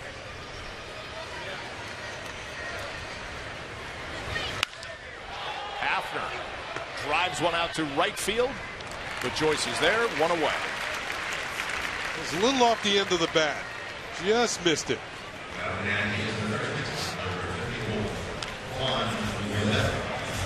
And with 1 away, Juan Rivera will be the hitter. Singled back in the second inning.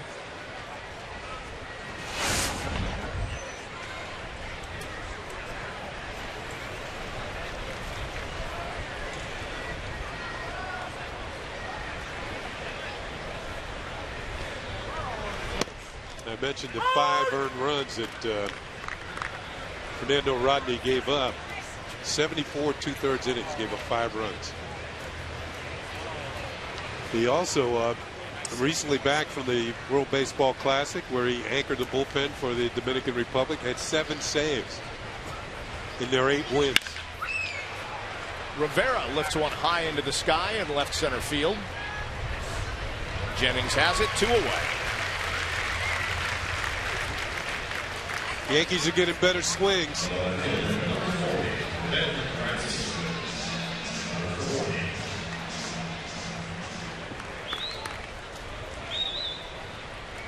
Usually means Hellickson's getting the ball up a bit here. Second time through the order. Francisco had himself a pretty good day yesterday. See the 2 home runs? Hit both yesterday.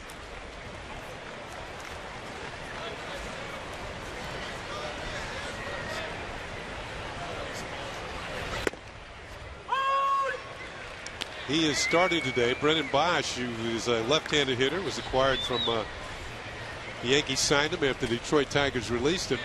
This would be a spot where Bosch would be playing, but he's been bothered by a rib cage injury, and that's why Francisco gets the start today against a right-hander. And for Bosch, not a good sign that he comes over, gets a few at-bats and a few reps, and then they got to shut him down for at least a few days with that rib. Yeah, he had injured himself earlier in spring training, so it's a reoccurrence.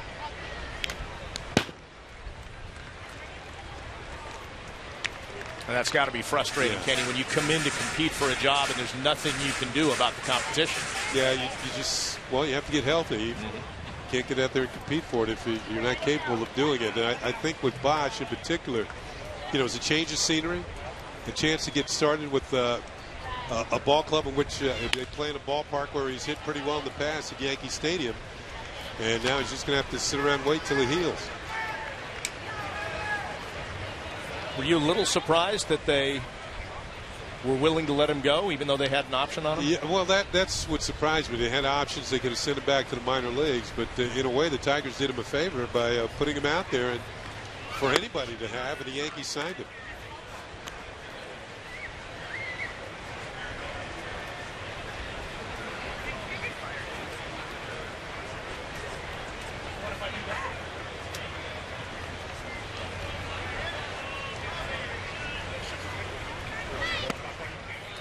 2-2 pitch. Hellickson goes breaking ball and misses 3-2. Now Hellickson has yet to have a 1-2-3 inning thus far in the game, but he's on the cusp. But now he's run the count full to Ben Francisco. Let's see what happens on this 3-2 pitch. Goes fastball, misses low, so Francisco's aboard with 2 away. And he won't have a 1-2-3 inning.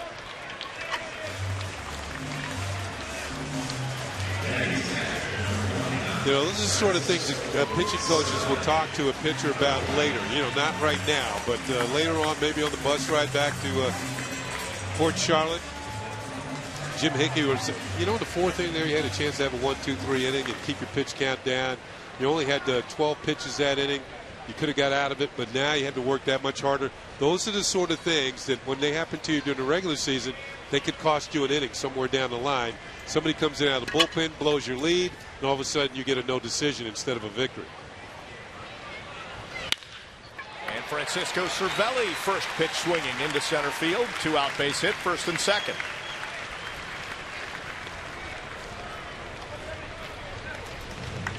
And it's interesting that you noted, you said, let's see how Hellickson now responds with a lead. Yeah. That's where Hickey and Joe Madden wanted to come out and be aggressive, shut guys down, get out of an inning. Exactly. He's not able to do that right now with 2 aboard and 2 outs. We pointed out Derek Shelton. He's on the left there. Jim Hickey, the fine pitching coach of the Rays, is just to Shelton's left. And it's no mistaking that ever since Hickey's taken over, this team 4 years in a row has seen their team ERA go down. It's going to be tough to duplicate that again this year. 3.19. I mean, wow. That's impressive Yes. by itself, but in the American League and the American League East, that makes it doubly more so. Here's Jason Nix, walked back in the 3rd.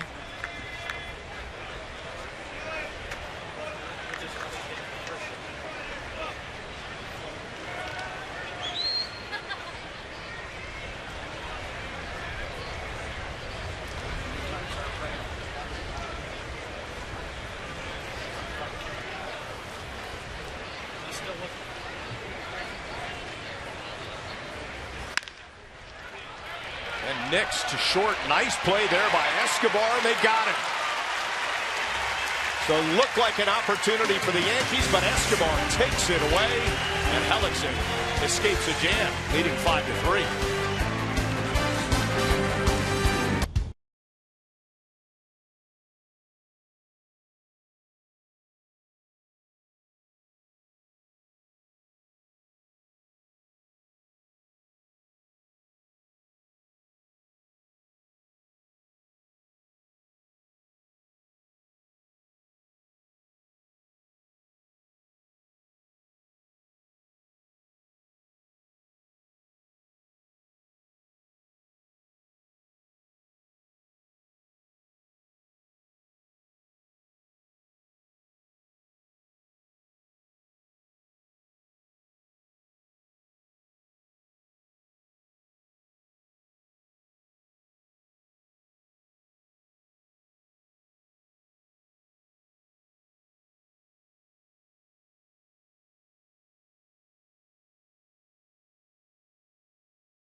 The Tampa Bay Rays lead the Yankees here, top of the 5th on the Audi scoreboard. Pleased, as always, to be joined by the manager of the Yankees, Joe Girardi. Joe, enjoying the afternoon, though your team is down by 2. Kevin Youkilis providing some impressive pop there to give you an early lead.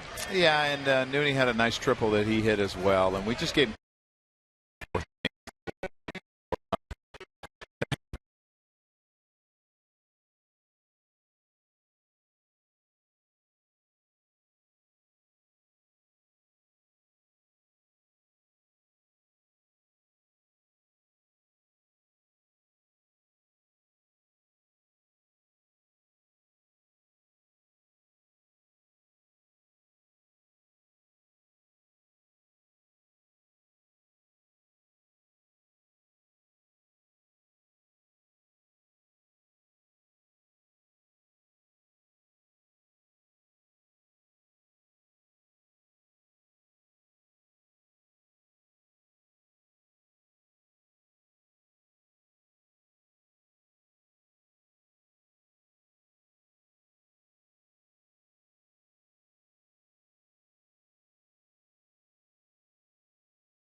Giant whiteboard in your office, and you have all the names up there, and you have to keep erasing and moving one to the right.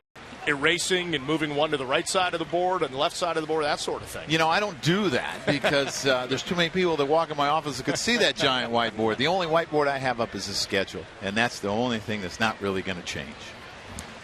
Well, part of the schedule includes, as you sent Larry Rothschild out there, what'd you think about Nuno? Had a chance to get out last inning and wasn't able to do it. Yeah, you know, we want to see him out of the bullpen a little bit because if he was to help us in the beginning, it'd probably be out of the bullpen. And, you know, tomorrow would be his normal turn if he was starting. He got a ground ball there. He got some ground balls. So it's, you know, he can give you some length if you want to use him, or we could use him as a lefty. With Kenny brought this up earlier with Clay Rapata. Iffy, is he an option for you, even though he was really single in Double-A last year? Yeah, I mean, that's what we're looking at because of Clay's iffiness. You know, I know he threw a light side today. He threw 20 pitches, but because of that, Clay's probably going to start on the DL. It's something we're looking at. Now, how long would it take him to get ready, Joe? And speaking of Rapata, it depends on his shoulder, of course, but does he have to extended time in a minor league rehab, you think? I wouldn't think so because relievers really only got to be built up for an inning. And he's a specialist. He's not even necessarily an inning guy, so it shouldn't take him that long. Now, we were talking about Nunez before, Joe, about his defense, but today, offensively, I thought he showed a lot. He made a nice adjustment hitting that ball to the opposite field after thinking that he had ball 4. Yeah, I mean, you kind of have to, you know, erase that out of your mind and say, I got to go back to work here. I thought I was on base. And sometimes that can be hard for a young hitter to do, but he did a nice job, drove in a run for us. In the last couple of days, he's really swung the bat for us. Joe, if Derek Jeter is not going to begin the season on April 1st, you've got some decisions to make at the top of your order. Any idea what you're going to do there? Well, you know, it might be a situation if he's not there, we're going to see some lefties in a row, and we're just going to have to deal with that.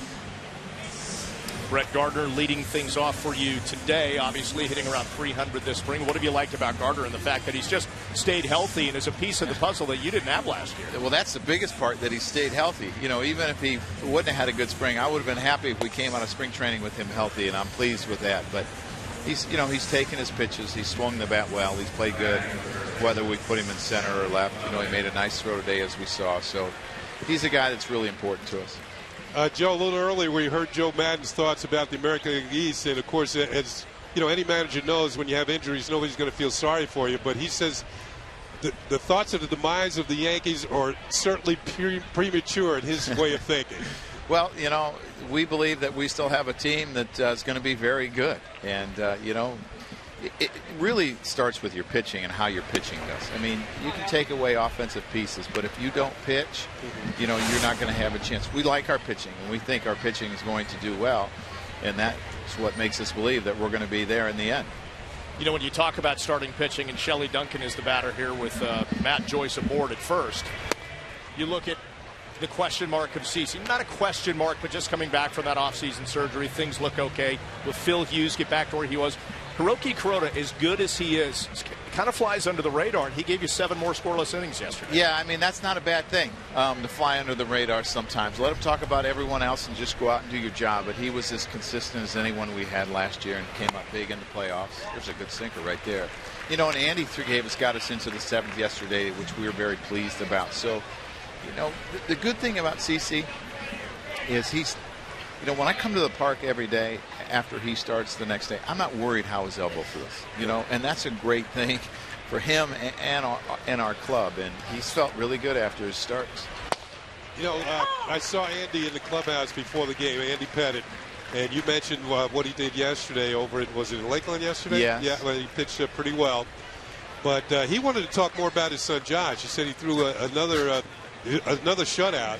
And the game before that, he had 14 strikeouts. Yeah, his son is going to go pitch at Baylor next year, so I know Andy's really excited about that. And, you know, you want to see your kids have success. I know, you know, it can be nerve-wracking as a father or mother watching your kids, but, you know, he got a chance to see him pitch the other day, and the kids are doing great. His kids are doing great. My kids are doing great. I know Lena and Dante are watching today, so... you know, it's good to be able to go out and see your kids have success. That's a nice way of suddenly saying hello to your children. Yes, it is. Joyce breaks for second. Cervelli's throw off the mark, so he's in there at second. You know, you and Andy are good publicists for your kids. Well, you know what? I said hi to Serena the other day, and the other two got on me and said, Daddy, you got to do it tough. Just the blanket hello going back to the Girardi kid. Yeah. When you face the Rays, you know it's almost like a track meet, Joe. And they've been running today. Cervelli's thrown out too, but that doesn't seem to deter them. They're going to keep coming at you. No, they're going to put the guys in motion in 3-2, 3-run. They're going to try to steal their bases. They're going to pick their pitches when they think the pitcher's slow, and we know that. Servy's thrown the ball very well this spring. That might have been the easier throw that he had. You know, the two other ones were tough today. He's made great throws, so we've been really pleased. You know, some folks, given the injuries that your team has had, almost talk about the Yankees. They put an underdog label on them. Yeah. Do you do that at all? That was a great cartoon, by the way. It was. Yeah, I liked it. You know, I don't worry about what other people think about us, because other people talking about us or thinking about us is not going to determine how we play. The only guys who are going to determine that are the guys on the field, and that's what we worry about.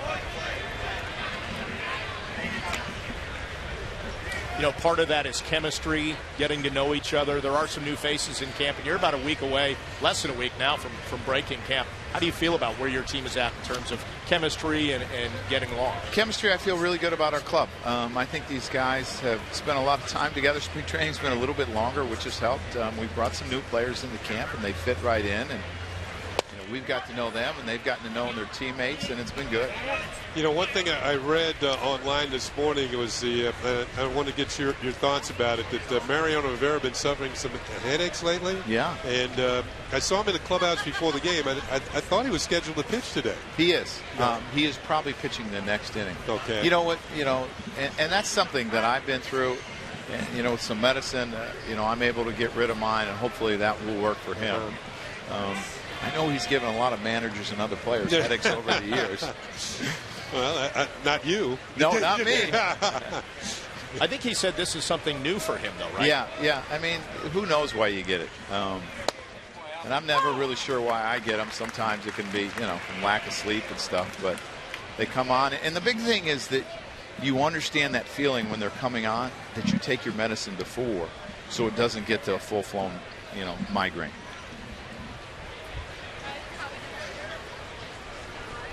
One away here, top of the fifth. Matt Joyce on second, and Yunel Escobar is the hitter. Already a single in this game. Cody Epley missing away. I think we saw last inning, the play that ended the inning, what the Rays are expecting that Escobar is going to bring to the table for them. He made a nice play, prevented the Yankees from scoring. Yeah, he did. I mean, he's a solid shortstop, and he's a guy that you can do some things offensively with. He can hit and run. He can handle the bat, so he's a good addition for their club. And the 3-2, Epley misses, and Escobar is aboard. Joe, we could do this all day, but we know you actually have a job to do, so we'll let you get back to it. Thanks for joining us. Thanks, guys. Thank you, Joe.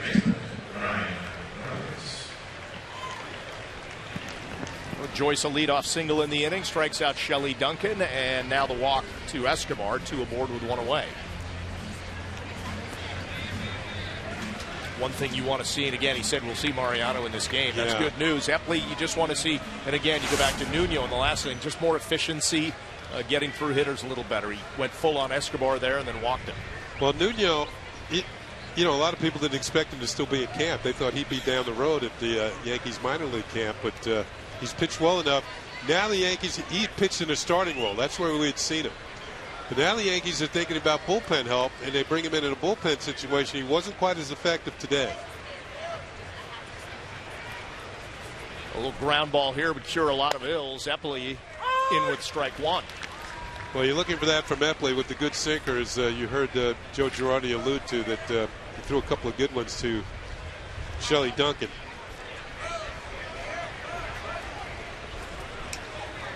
Here's how you can get it yourself out of an inning with 1 pitch.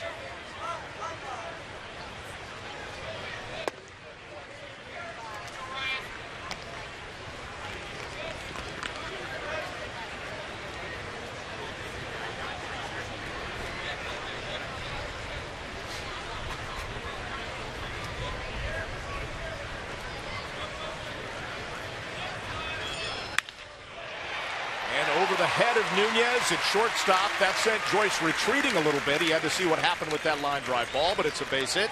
Bases loaded, 1 away. just over the outstretched glove of Nunez at short.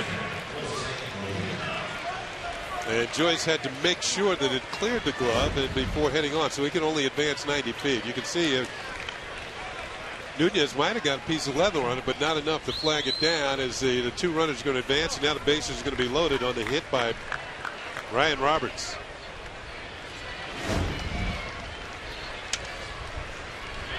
And now Jose Molina. Molina scored a run back in the 4-run fourth for the Rays. Hit a shot to Youkilis. Youkilis committed an error and kind of opened the floodgates in that inning. Another chopper to third. Youkilis steps on third and over to first. And just like that with Rivera, a little pick at first base. Epley's out of the inning. So bases loaded, jam, nothing doing. Rays still lead.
Sits down with Michael Kay on GMC Presents Center Stage.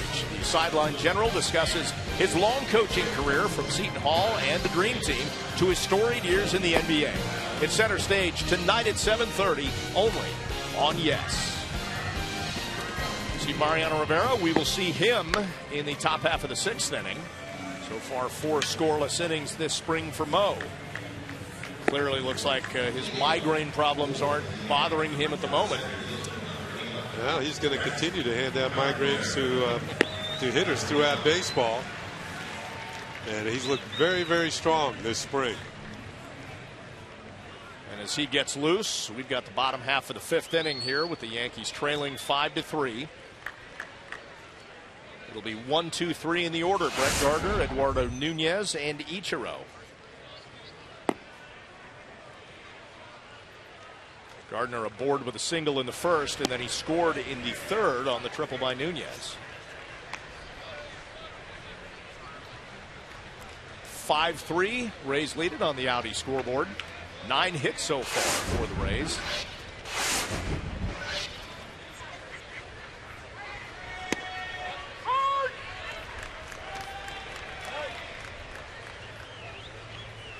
You know, one thing a hitter like Gardner would know is that Hellickson is one of the better fielding pitchers, and sometimes that will take away the option of the bunt for you. Sometimes it will. If you get a good enough bunt down, you're going to be able to beat it out with Gardner's speed. But I think back, and I had mentioned earlier, pitchers like Greg Maddux or Mike Messina, such excellent fielders, that even the good bunters were hesitant to think about laying down a bunt. And this is a good time to do it, maybe with a different pitcher out there, when you're down by 2 runs, trying to get something started in an inning.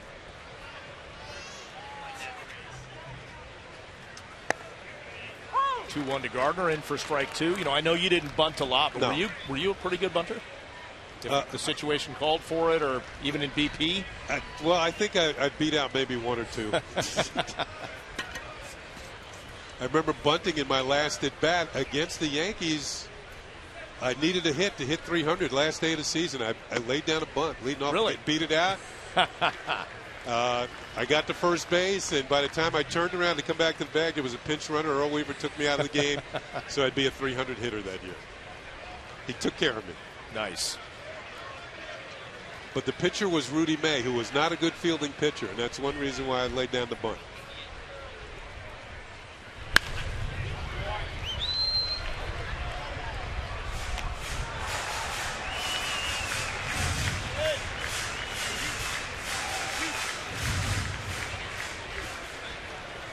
Bunting is an art. It's a lost art in today's game, certainly. You got to work at it, and to Gardner's credit, he has, and I know he has at least 2 bunt base hits this spring, at least 2 of them.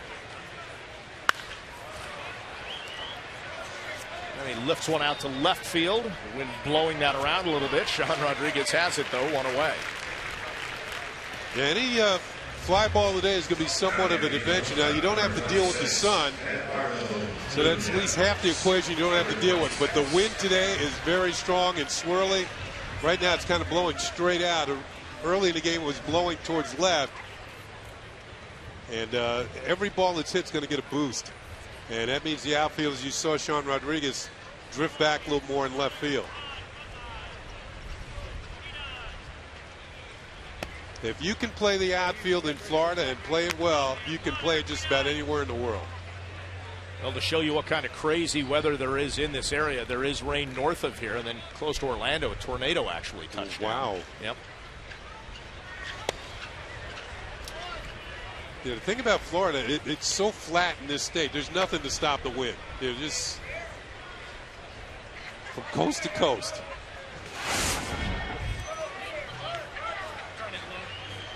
Eduardo Nunez, 1 for 2 today. RBI triple back in the third. And a shot between the hole at short and third. And he's aboard with a base hit, his second of the game. That's about as hard a hit single as you're going to see. So Nunez has a triple and now a single. This is one of those ones where the infielders don't barely time to react. Can't even move the glove. The ball is in the outfield. You know, the man can hit, Kenny. If Yes, he can shore things up defensively, he could be something really special for them this season. In a season where there's so many injuries. Yeah, limited time last year. He hit 292 for the Yankees.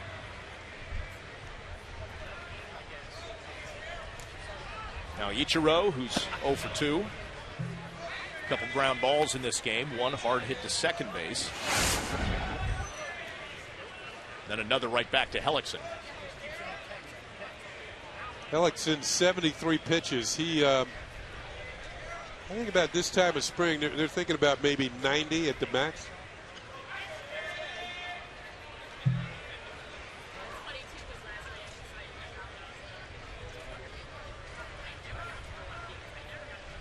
Nunez is on the move. And they got him. Bit of a delay coming out of the gate there at first base for him, and Molina got him. You know, one thing you'll notice about Molina behind home plate, look how he's set up. He has his back foot, so he's almost halfway turned to make the throw. He knows he has a base stealer on at first, so he doesn't have to turn as far as his body to line himself up to make the throw. He's already halfway there. And that's a veteran catcher behind the plate. He just stood up, threw the ball, and of course to turn your body and get set takes a little time, and that was the difference. We used to see that move from Pudge Rodriguez. And might not have been the same positioning if it was a runner at first that was slow, that he knew he wasn't going to run, right? Look how he's positioned now with nobody on. He's down on one knee, taking a rest. And Ichiro sneaks one under the glove of Duncan. And as it kicks off the wall, a big turn. Now racing back to first, and they got him. Ichiro strayed too far, and when he tried to get back, tried to leap the tag of Hellickson, and he was tagged out. Mick Kelleher going to argue that one. Let's take another look.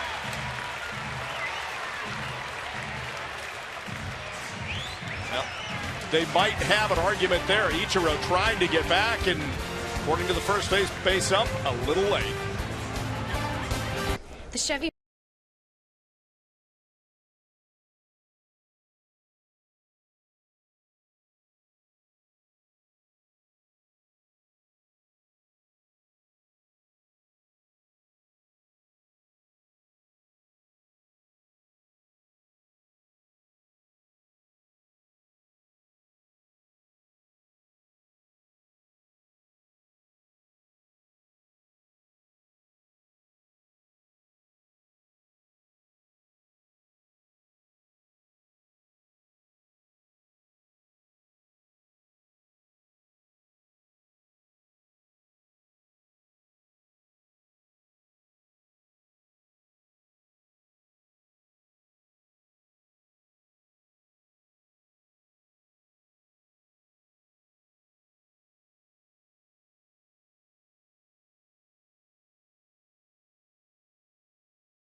Is Ichiro is going to turn into jumping jack flash around first base. Watch him. Does he avoid the tag? It is nothing conclusive here to say that Hellickson got him. But first base umpire Mark Wegner thought he did, and Ichiro is tagged out. And one thing that tells me he didn't touch him because he reached out to tag him again. So, and by that time, Ichiro was safe. Sean Rodriguez, first pitch he sees for Mariano Rivera into the corner and right and into the Yankees bullpen.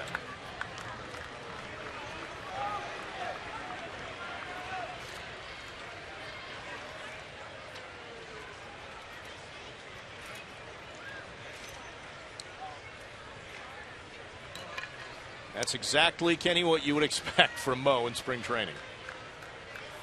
The guy that he walked went to the Hall of Fame. 6 strikeouts in 4 innings. Just 1 hit allowed.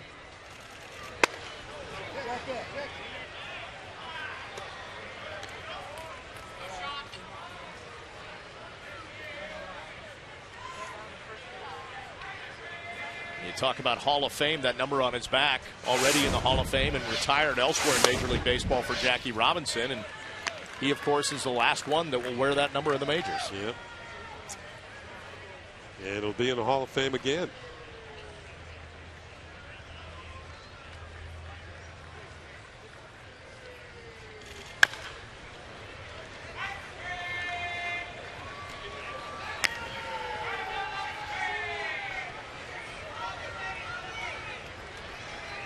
Well, we know that Mariano throws that cutter, and one thing he has done over the years, the right-handed hitters, he's perfected it to make it look like it's a ball inside, then it darts over the inside corner, like that.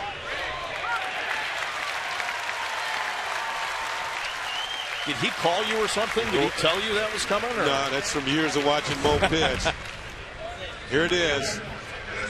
Rodriguez gives up, and the ball darts back over the corner for call strike 3.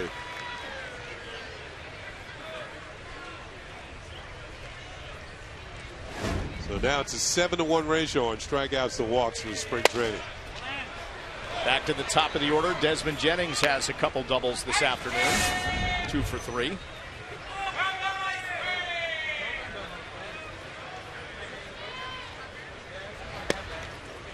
this time Mo spots one on the outside corner. Strike 1.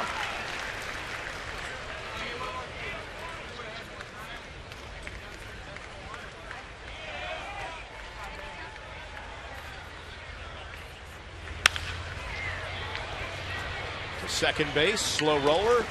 Nicks on to first, 2 away. You see Jennings running back to the dugout now. We've mentioned he's taking over in center for B.J. Upton, who was a very good defender. But the Rays think they're not going to lose anything with Jennings moving over there. Jennings played a superb left field last year. Did not make an error all season long. Only 4 outfielders did not make errors last year. All 4 good defenders. Granderson, Craig Gentry, John Jay, and Ben Revere were the outfielders besides Jennings, who did not make an error last year. Well, that's pretty impressive in 132 games not to have an error. Mo working on Kelly Johnson, who's been aboard a couple times today on walks.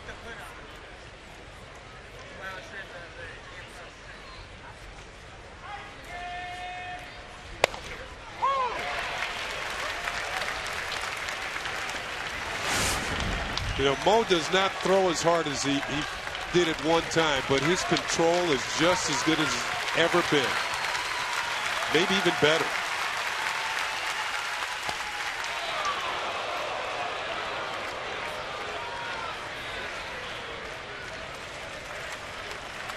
The crowd disenchanted that Manny Gonzalez wouldn't call that a strike.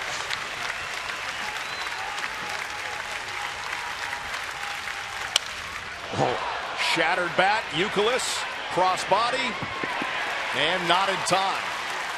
So typical Mo, another shattered bat, but just rolling slow enough that Youkilis couldn't get the runner at first.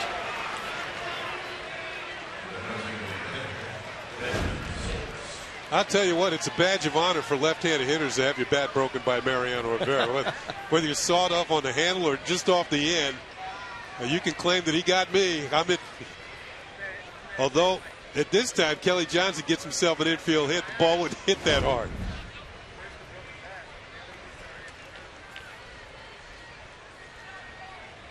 Well, Ben Zobrist, a couple singles in this game. He's the batter with 2 away. And a little soft floater out into left field. Diving effort there by Ben Francisco and off the front of his glove. As they chase it down, the runner advances to third. First and third, 2 away. Zobrist has his 3rd hit as the ball breaks off the glove of Francisco, who seemed to get somewhat of a late jump in left field. And that's going to chase Kelly Johnson all the way to third base.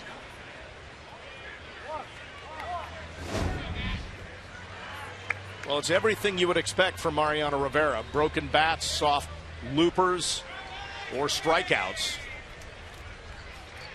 And he'll look for an out pitch himself here and take care of this with 2 away and 2 outs.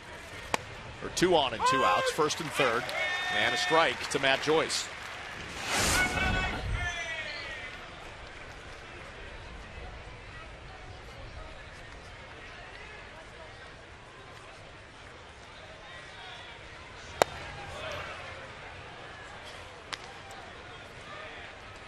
Now you watch Mariano, how one pitch sets up the next one. You notice that one kind of move Matt Joyce off the plate. Might be trying to open up the outside corner as the target goes away. Oh, man.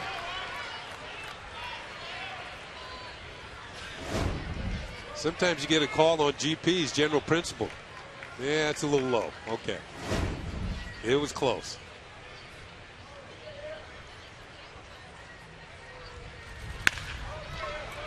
Chopper to the right side. Nix has it. And another inning in the books in spring training for Mariano without giving up a run. 5 such innings this spring. 5-3, Rays leading.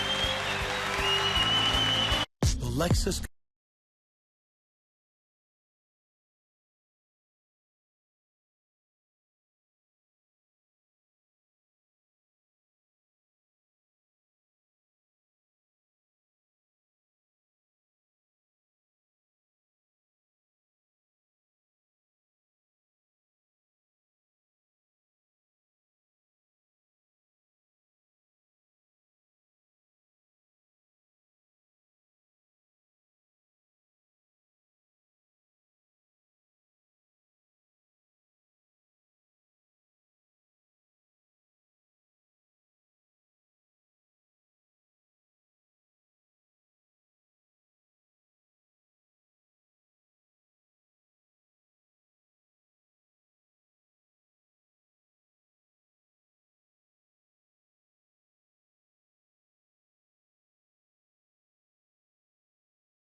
Tampa Bay leads the Yankees 5-3. It'll be Youkilis, Hafner, and Rivera in this inning. Let's get down to Meredith Marakovich standing by with more. And, of course, the news of the day, Derek Jeter, and the fact, Meredith, that we won't be seeing him for a little while.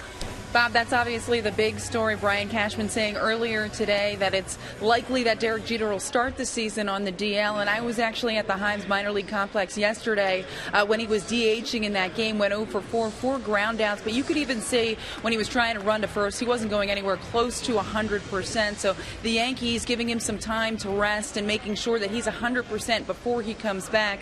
Brian Cashman also said earlier that they're going to make sure he can play a full 9 innings defensively, make sure he can move around the way he's supposed to, and it's not a situation where if he could DH, they'd bring him up to the big leagues to do that. They want to make sure he's ready to go for the rest of the season, so they're going to be careful, especially in light of all the injuries that they've already sustained so far this season. And obviously, Cashman was probably asked, is he going to go out and get help? When you talked to him in the third inning, he seemed like he was pretty comfortable with Eduardo Nunez. They are comfortable with Eduardo Nunez, and they do like what they've seen from him so far this spring.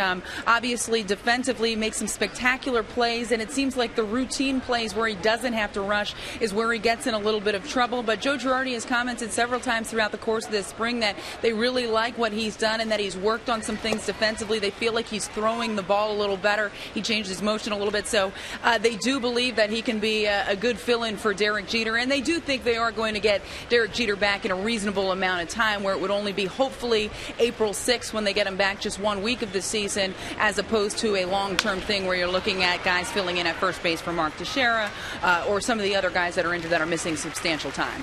Youkilis lifting one out to right field for the first out here in the bottom of the sixth inning. Meredith, let's talk a little bit about Phil Hughes and where he's at right now. Well, he threw in a minor league game on Friday, threw 57 pitches over 3 innings. Early on, he looked a little shaky, just kind of getting back into the groove there. But he is scheduled to throw on... He's scheduled to throw this upcoming 70 to 75 pitches at the minor league complex. He won't throw in a major league game. There's still a chance that he starts on the DL. Likely target date for him will be April 6th, but he's still not ruled out as starting the season on the active roster.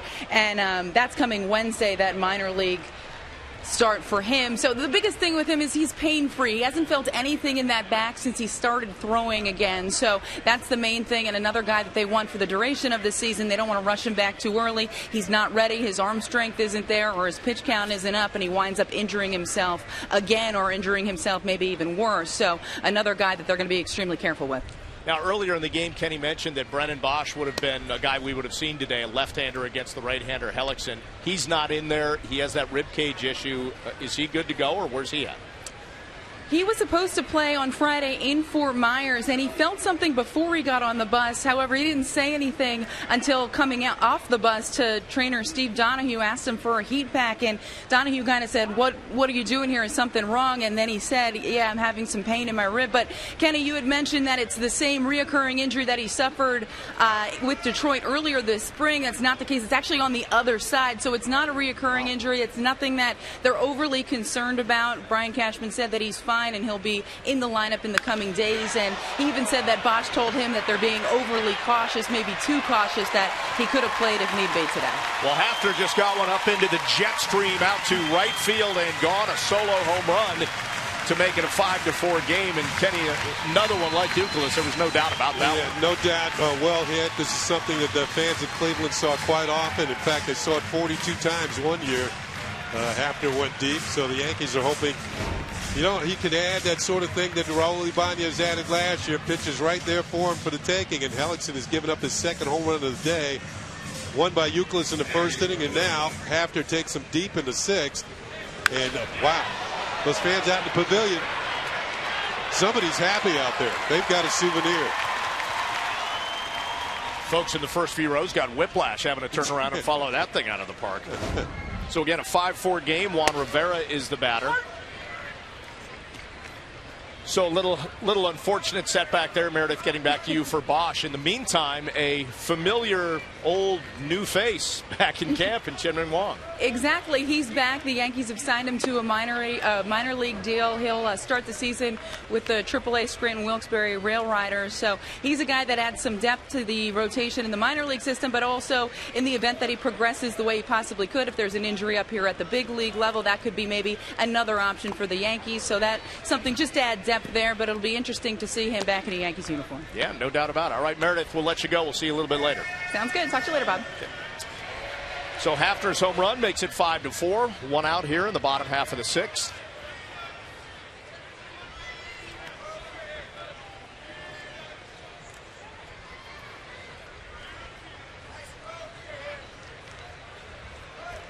Some defensive changes for the Rays.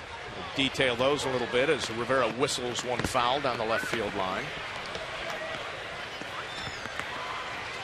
And the rain is starting to come down, and you see people ducking for cover.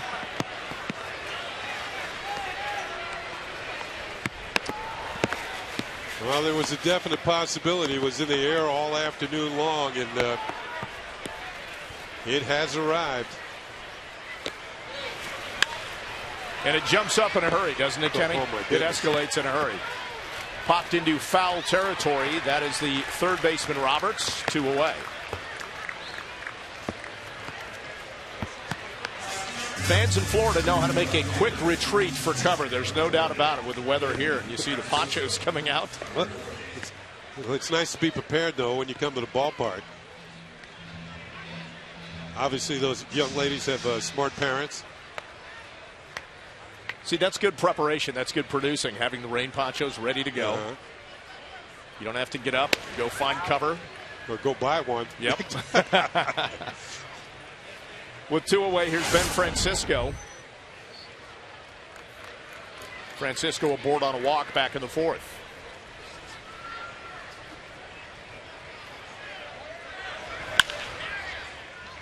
And a grounder to short. Escobar across, and that will do it. The Hafner home run gets the Yankees back within a run. We hope the rain will hold off here, that it was just a brief shower as Hafner rained one out into right to make it 5-4.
Steinbrenner Field, Rays lead the Yankees 5-4 on the Tri-State Ford scoreboard.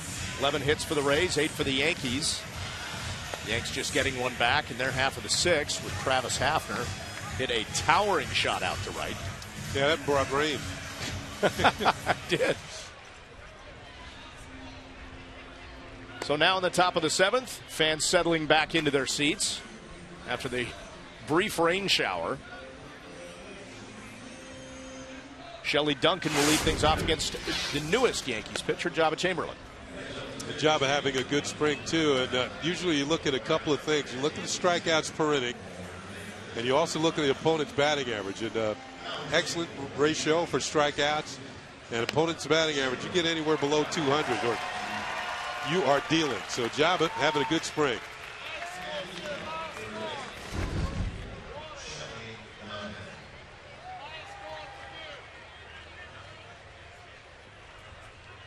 He does meet code with the facial hair, by the way. What are your thoughts on the stash? You know what? He started that earlier this spring, and it's starting to fill in.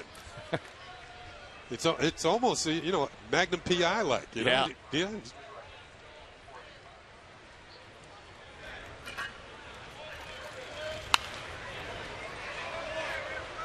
Shelley Duncan has been aboard once in this game. Back in the 4th, he led things off with a single, later scored as part of that 4-run 4th for the Rays. Of course, there's a lot of fans out there might not remember Magnum PI, but they know Tom Selleck. Oh, yeah. Okay.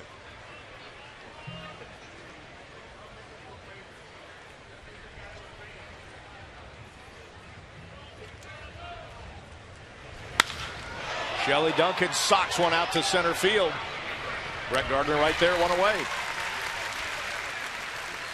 Well, after the game, get a preview of the upcoming season with Yankees 2013 Pride, Power, and Pinstripes. Join the Yes Crew in Tampa as we look at the big storylines for the upcoming season, including roster breakdowns and interviews with Derek Jeter, Mariano Rivera, and manager Joe Girardi. Yankees 2013 Pride, Power, and Pinstripes premieres today after the game, only on Yes. That's like our annual rite of spring, doing that show. It's a lot of fun to do because you get various opinions. You get the round table of just about everybody. Bob moderates. He keeps us all in line. Did a great job again this year. Thank you. I tried. Yeah, it's difficult. Yeah, it's, you know, guys get out of line from time to time.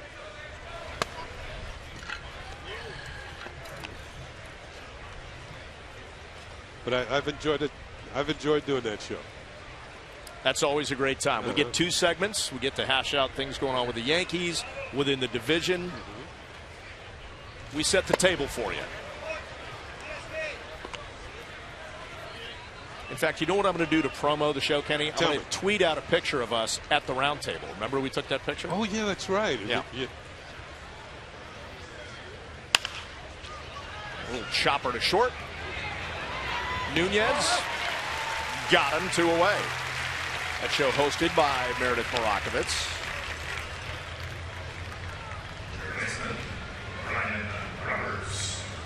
You know, that this last play was not an easy play for Nunez. And Meredith had talked about how sometimes the routine plays give him problems. This is a difficult play. Throwing on a run with a runner who runs pretty well going down the line, and he made that one look relatively easy. So those are the sort of things you're looking for. Him settling down at short. Nice play by Nunez. Jabba popped the leather there. 94-mile-an-hour fastball.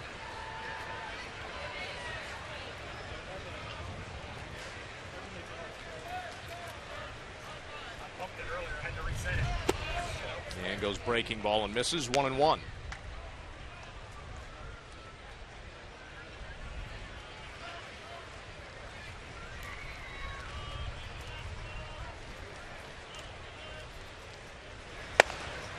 Another fastball at 94, 1-2.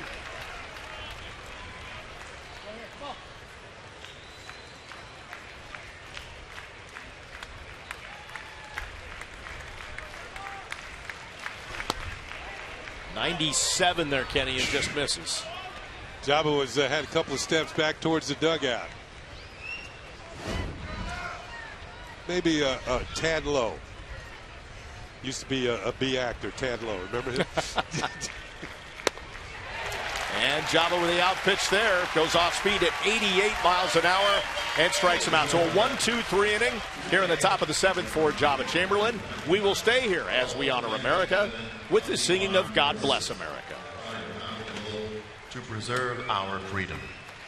Please direct your attention to the Yankees dugout and welcome Lieutenant Commander Stephen Hopper.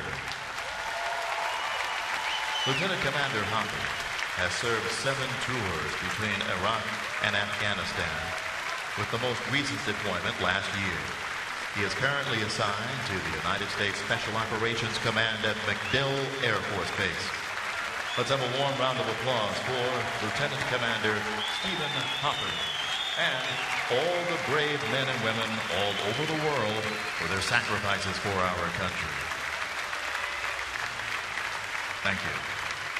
Now, ladies and gentlemen, please remain standing and remove your caps and join in Kate Smith's rendition of God Bless America.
Half of the seventh inning, Yankees trailing the Rays 5-4 right now. Joe Madden has made a few defensive changes here for his ball club. Jason Bourgeois is out in left now. Sean Rodriguez has moved to center. Drew Vedelson is out in right.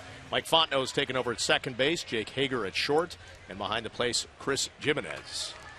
Jeremy Hellickson in there, still dealing here in the seventh. And starting things off with Francisco Cervelli. 5-4 Rays lead it on the Tri-State Ford scoreboard.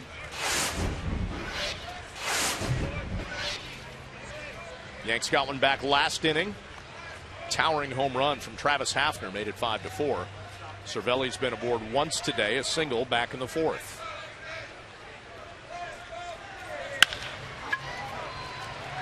Well struck, but right to short, and that's Hager, one away.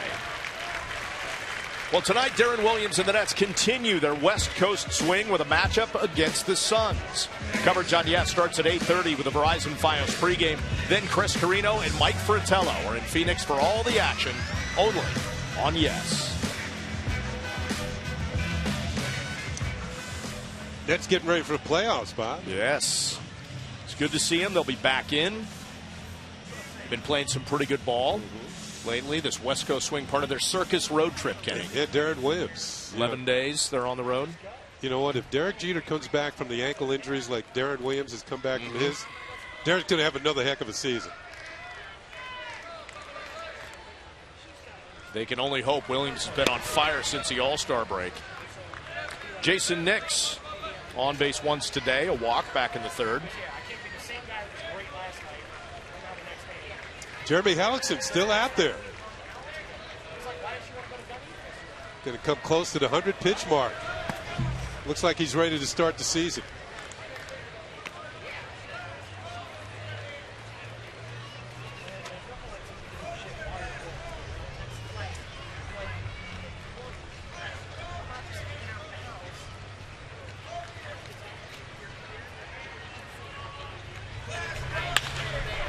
And Nix lifts one into left center field. And you see Jason Bourgeois fighting the elements there for out number two. Well, Hellickson, as I mentioned, looks like he's ready to start the season. He will be going probably the second game of the season against the Orioles at Tropicana Field, just across the causeway here. His nickname is Hellboy. Remember that movie? Yeah. Thankfully, he doesn't look quite like no, the version. I think that nickname was given to him by David Price, there always seems to be one player on the team who hands out nicknames and they stick.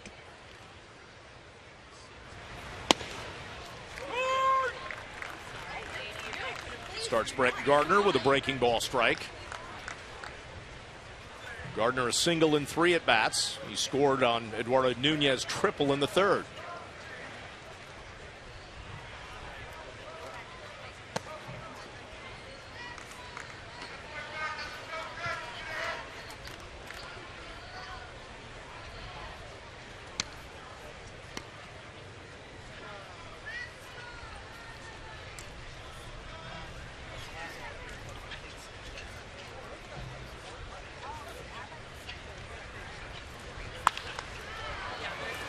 Gardner with a pop. Jake Hager having all kinds of problems with it, and Bourgeois saves him, racing in from the left and makes the diving catch. So the wind swirling here at Steinbrenner Field. Bourgeois battles the elements for a second time in the inning, makes the out, and we head to the eighth.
Baseball, Meredith Marakovitz alongside Mariano Rivera. Back on the mound again this afternoon. How are you feeling physically right now? Feeling great. I mean, have a few more outings to go, but I feel good. Thank God. I mean, doing everything that I'm supposed to do. I mean, covering bases, running hard to first base, all that. So that's great.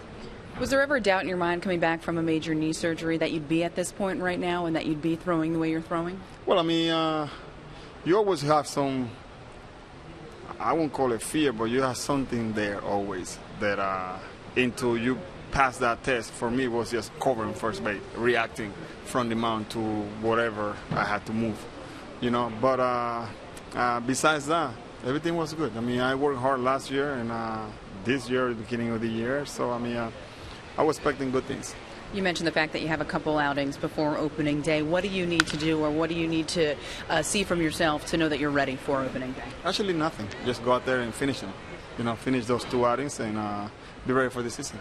Said on March 9th this would be your last season. So how is this spring training different than the ones that you've gone through before? Is it any different? It's not. It's not different at all. I mean, I enjoy it as my first one, you know, and I'm doing everything within my power to get in the right shape and be ready for the season. So, I mean, this one, well, will be the last one, but it's no different than the other 15 that I had before. I still have to ask you, though, 8 days it'll be opening day. What do you think your emotions will be like going out there for the last time and hearing that cheers from the crowd as they hear your name? Well, I mean, it's going to feel good. It's going to, I mean, I don't know how it's going to feel until I'm in that situation, you know, in that position, I would say.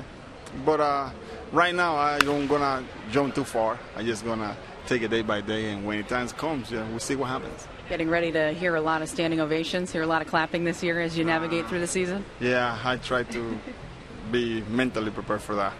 Mo, thanks for the time. You're welcome, Meredith. Send it to you guys upstairs. Meredith, Mo, thank you. He is going to have to be prepared for that. He's going to hear a lot of it, Kenny. A lot of standing O's in every place he goes. Well, it should be interesting, Bob, to see how, when the Yankees are the visitors, how the fans react to Mariano Rivera, knowing that that might be the last time they see him come in a ball game in their ballpark around the league. A lot of them might be happy, that's true, but it's how they react to it. You know, how they're going to send him off. You're going to see a bona fide Hall of Famer every time he takes the mound, and that's what I think fans should certainly appreciate this season, because you'll never see another like him. And I wonder how the other teams, what they're going to do. Yeah, they might have some specials. We saw it with Chipper Jones last year. You know, he went around. He got some nice parting gifts.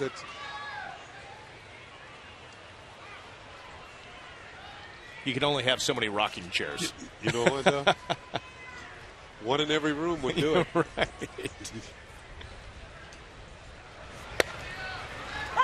Here's Sean Rodriguez. Boone Logan with a strikeout to lead things off against Drew Vedelson. I'm sure Joe Girardi's happy to see Boone Logan back on the mound. Early in the spring, he was not available. He was having some elbow issues. But since he's been back, he's been throwing the ball pretty well. And it looks like midseason form. Woo-hoo! That was smoke. 95. 2 straight strikeouts for Logan. Called strike 3 on Vedelson, and now Sean Rodriguez, no chance to catch up to that one. You know, one thing, a hitter, when you are beaten on a fastball, it's like you're a gunslinger in the Old West or a sheriff in the Old West. You're facing down the bad guy. And when you blow one by him, you know who's standing. The last man standing is the guy on the mound.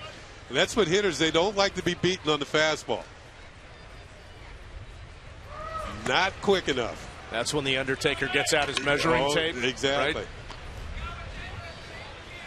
Well, there's Mo talking to members of the media, and you're going to see a lot of that this year, obviously, in the swan song for Mo.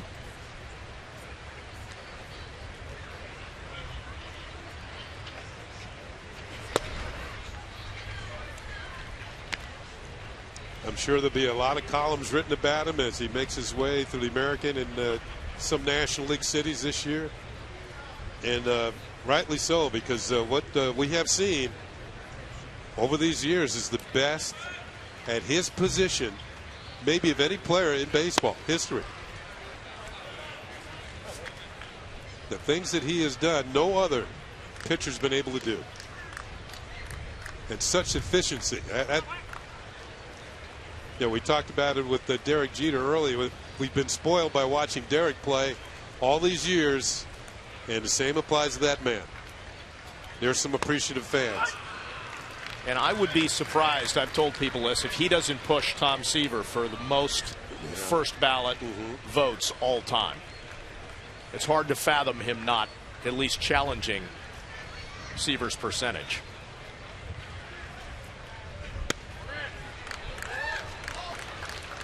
Logan struck out the first 2 batters and then walks Mike Fontenot with 2 away, and that'll bring up the catcher Chris Jimenez.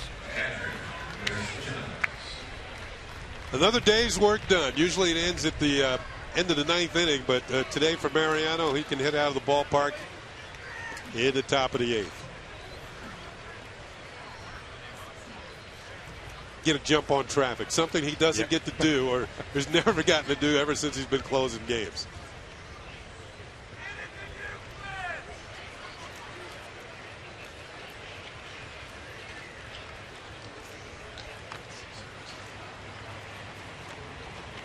Well, it's good to see how well he rehabbed from that surgery on the torn ACL, and it's nice that you can say about a pitcher his age that he's the one guy you don't have to worry about in terms of, you've got a lot of other guys with physical problems right now and coming back and from surgeries and that kind of thing. But for Mo, not a concern, and that eases Joe Girardi's mind, especially this season when he gets to the back end of ball games. Well, if Mo approached his rehab as he does what he does on the mound pitching, he was going to get it right, and it appears that that's the case. And like he was telling Meredith, just getting ready. He's 2 more appearances and I'll be ready for the season.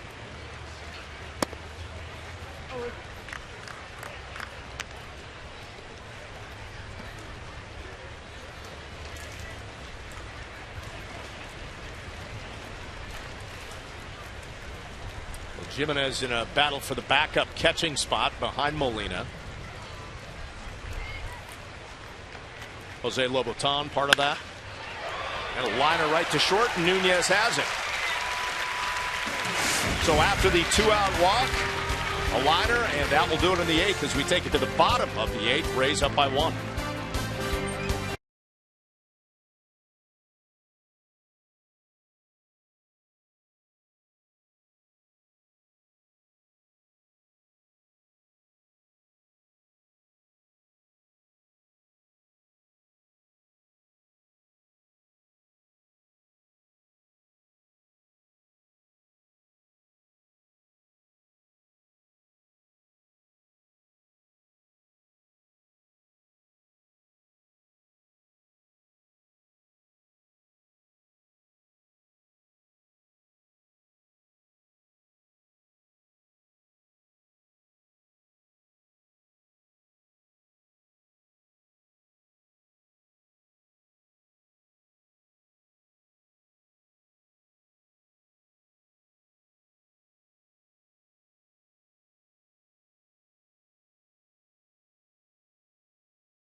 We are back in the bottom half of the 8th inning. Time for the game summary brought to you by Delta. Rays leading at 5-4. 11 hits for the Rays, 8 for the Yankees. Kevin Youkilis, a big 2-run homer early. Travis Hafner added another one in the 6th inning. Those are the 4 runs for the Yanks. And for the Rays, those 4 runs in the 4th, all unearned. Nunez also adding an RBI triple. So good day offensively for both ball clubs. Jeremy Hellickson did a nice job, too, getting through 7 innings, and now Jamie Wright will take over for Joe Madden's ball club. Veteran Jamie Wright has been on 10 different major league teams. The Rays are his 10th team. 17-year veteran. Made his debut in the major leagues July 3rd at 21 years old. It's a lot of different jerseys hanging up on the wall in the Wright household. He's now 38 years old and trying to hook up with the Rays. Starts Eduardo Nunez off with ball 1. The Rays signed him as a minor league free agent. He started out way back when with the Colorado Rockies.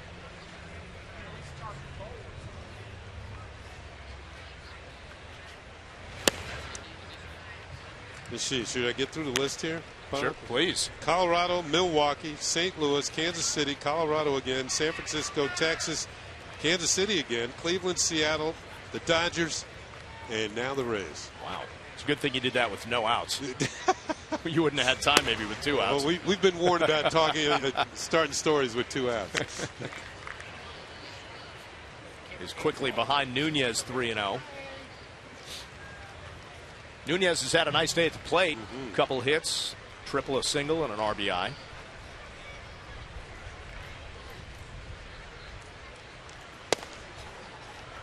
And looks at ball 4.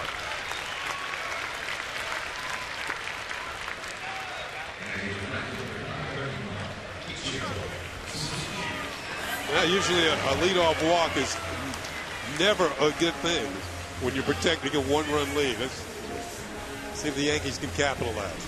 All right, now let's talk strategy a little bit. Earlier in the game, you'd said, it's probably not prudent on a day like today and as you get near the end of spring training to try and steal a bunch of bases. But you're down 5-4. Yeah. It is the bottom of the 8th. Would you send Nunez here? Yeah, you're running out of time. Let's see what can happen here. He's already been thrown out once, and the Rays are thinking along the same lines. The thing about teams that run like the Rays do, usually they're very good at defending the steal and the hit and run, all that sort of thing, because they understand when you run against teams that don't run very often, they're usually not very good at holding runners and doing all the little things. But the Rays are pretty good at this sort of thing too. They understand what 90 feet means and what it could mean in a situation like this. And Nunez back in the 5th and trying to steal, did not get a good jump, and Molina was able to throw him out. We'll see if that's different this time around. It might be different because there's a different pitcher on the mound. Now remember, Hellickson is a Gold Glove type pitcher, which means he's pretty good holding runners, getting rid of the ball quickly. Wright's big tall guy, about 6'8". Now watch his delivery. He's fairly slow to home plate.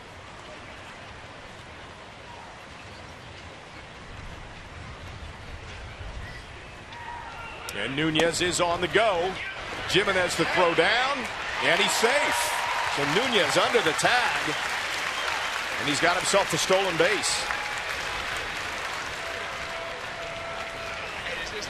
We got a little scrape on the elbow, but he'll take it because he's got 90 feet. And he's in scoring position now. There's the head first dive. The left hand gets in ahead of the tag of Jaeger.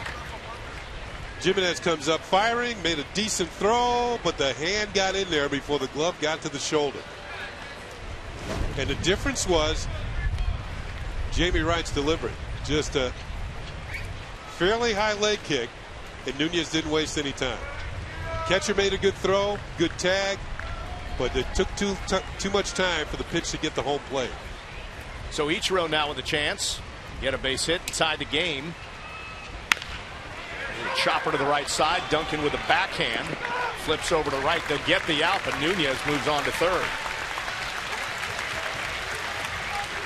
Productive out for Ichiro. He's going to get congratulations from his teammate.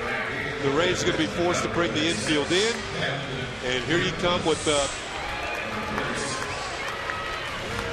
situational hitting. That's Robbie Thompson talking over with Nunez. He's reminding him the infield's in. Maybe you might be going on contact here. Let's see what the Rays are thinking. What are they going to do? I'm looking at the second baseman, Fontenot, and he is almost directly behind the pitcher. There's only one defender on the right side of the infield. So he is effectively backing up the pitcher in case he can't come up with a shot through the middle. This is a little unusual because the pitcher's there already. What?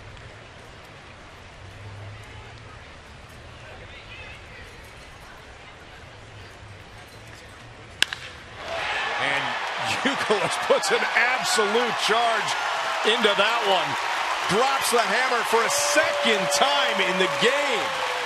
Another no doubt about it shot for Youkilis, and the Yankees have taken a 6-5 lead.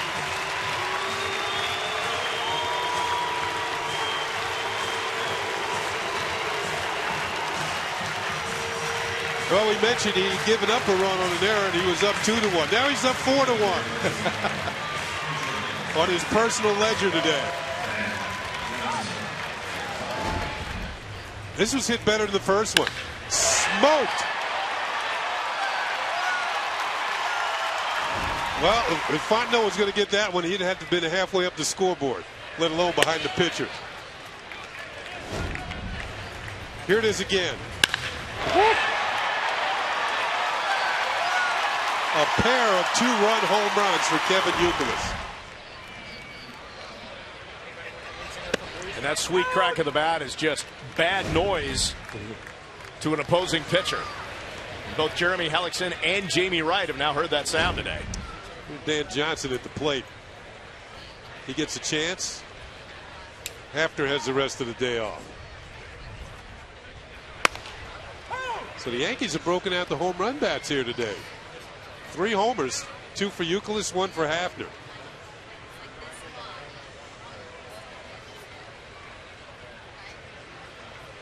Well, they knew Youkilis in signing him had some power, could generate some runs, but he has had impressive power so far this spring. 6 home runs now, or 5? 5 home runs with his 2 today.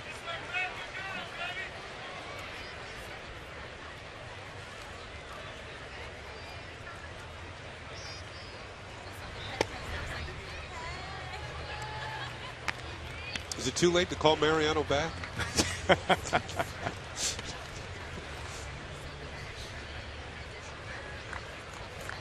Well, the flow of traffic is pretty good on Dale Mabry, so he might be a ways away by now. He might be halfway home by now.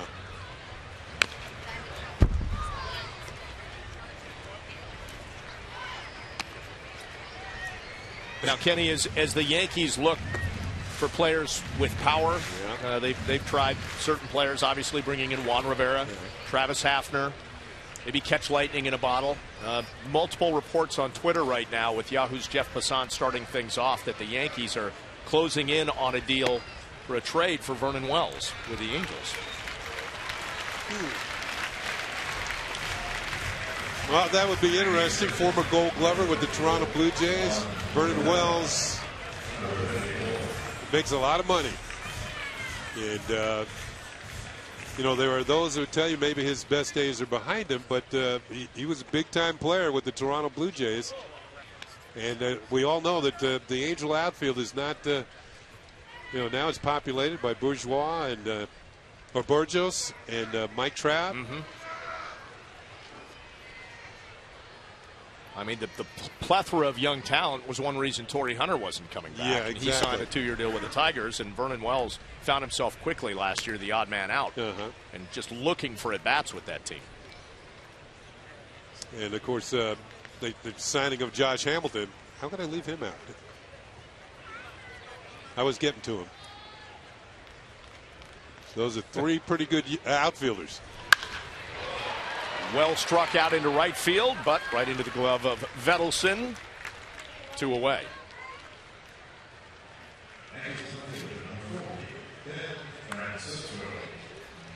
Obviously, Wells owed a lot of money. The Yankees would want the Angels to pick up as much of that as possible. Oh, yeah, there's ways of working out a deal. There are ways.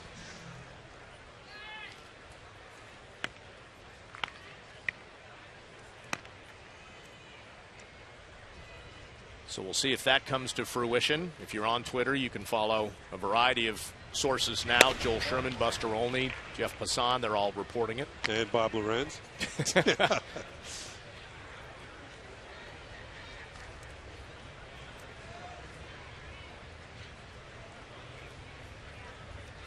Ben Francisco today, 0 for 2. A walk back in the 4th. You know, I think I had heard a while back talk of Vernon Wells maybe coming to the Yankees. Mm-hmm. And this isn't the first time this has happened. Yeah, there's some chatter at the winter meetings and over the winter. Yep.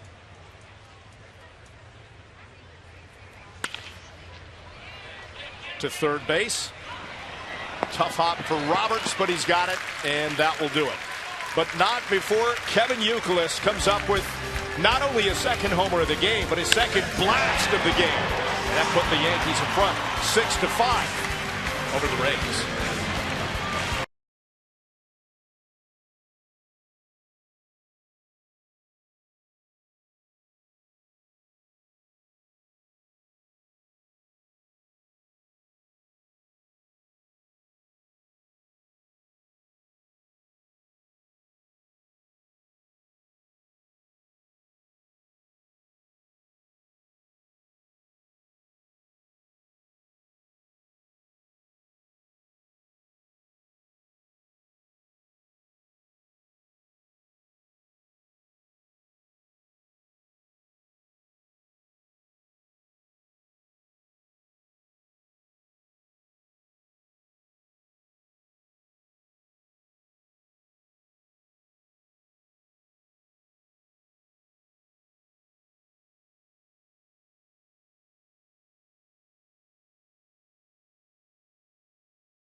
Today's Game on Yes is brought to you in part by your tri-state area Volkswagen dealers. Visit VWDealer.com. By Poland Spring Brand, sourced only from carefully selected natural springs. Born better. And by Honda. Get a great deal during the really big spring event. Now at your Honda dealer. Top of the ninth here in Tampa, and the Yankees have moved in front of the Rays 6-5.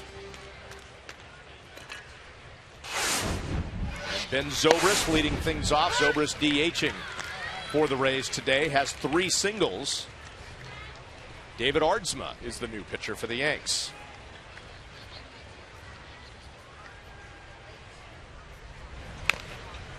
Now we talked about how the Rays were early in the ball game at least swinging at the first pitch quite often. Ben Zobrist at the plate is one of the hitters in the league, along with Mark Teixeira, who very rarely swing at the first pitch each and every at bat. They're going to look one over.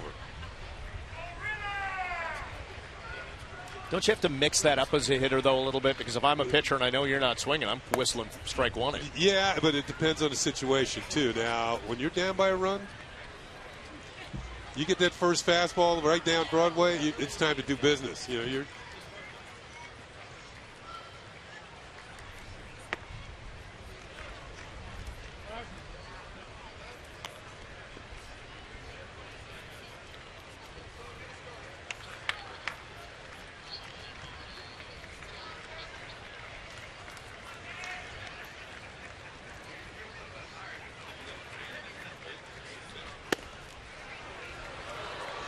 Aardsma missing away, and the count goes full. Yankees have several changes defensively. You've got Perella at third, you got Ibarra at short, Joseph at second, Velasquez at first. And Zobrist right back up the middle for his 4th single of the day.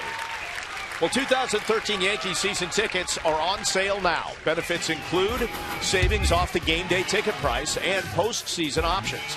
Season ticket plans are available on both a full season and partial season basis with various options to fit what you're looking for. Buy your season tickets today. Call 212-YANKEES or log on to Yankees.com. That was the infield. The outfield is Mustillier in left, Mesa in center, and Neal in right. Zobrist had himself a nice afternoon here in Tampa and have a 4-hit bus ride back to Port Charlotte. Bobby Wilson's doing the catching, by the way. Now Jason Bourgeois, the hitter, taking over for Matt Joyce. Kevin Kiermaier is the pinch runner for Zobrist.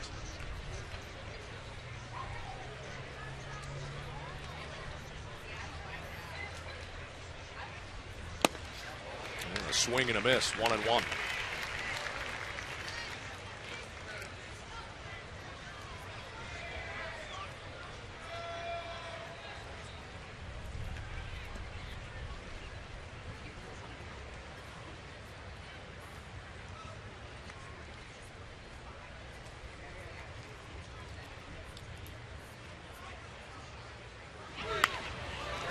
Bunt. And Wilson decides not to let it cue into foul territory. Gets the out at first as Kiermaier advances to second. It's a little unusual to play for a tie when you're on the road in an exhibition game in March. But maybe Joe Madden just wanted to see if Bourgeois can get the bunt down. One of those little things you're going to have to do as an extra outfielder.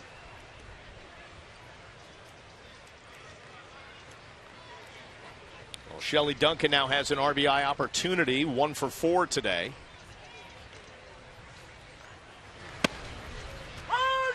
And Ardsma starts him off with a strike.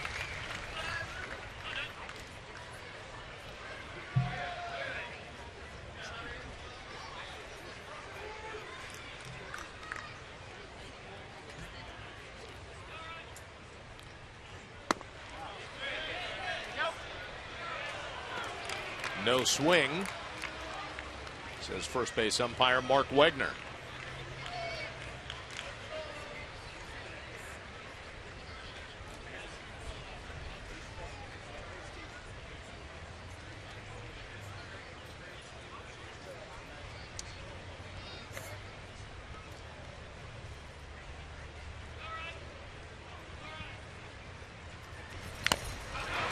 Big swing and a miss. Good off-speed pitch from Ardsma, who's had some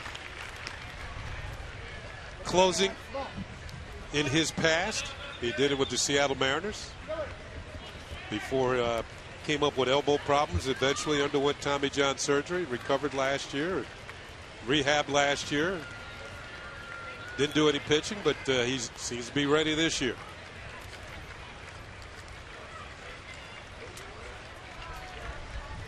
Well, Yankees lead at 6-5 here in the top of the ninth as Ardsma tries to close the door on the Rays.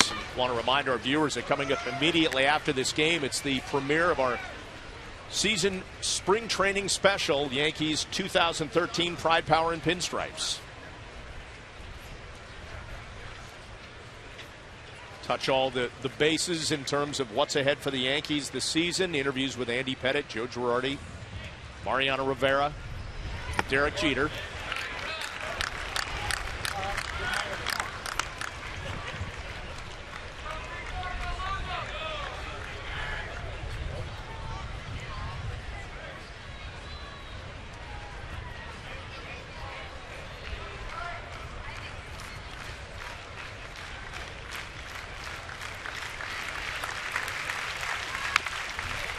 3-2 pitch, and Duncan hanging in there, fouls it off.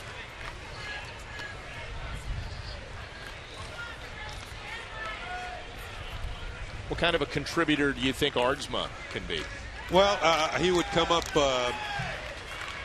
late in ball games, maybe in the 6th inning or so, which was relatively far away from the 9th innings, which he was used to in Seattle. But just another power arm in the bullpen. And Duncan gets underneath one to center field. That's Melky Mesa with Kiermaier tagging. And he tags and advances to third with 2 away.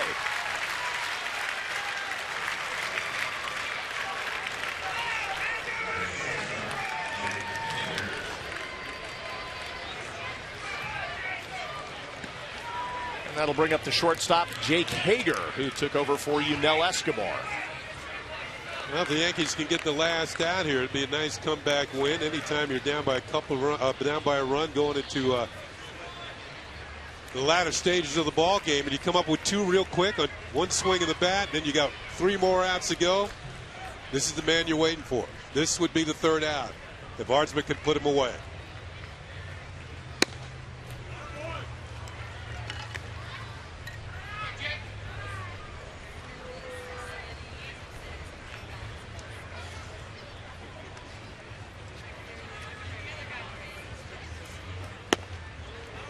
And Ardsman missing with 2 pitches, 2-0.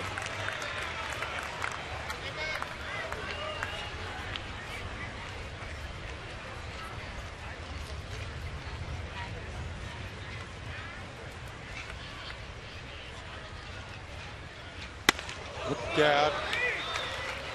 Ardsman missing in, 3-0. Battle of a veteran pitcher against a young man with double ear flaps. So we know what that means on his helmet, Kenny. I think they're mandatory once you're, under 21. And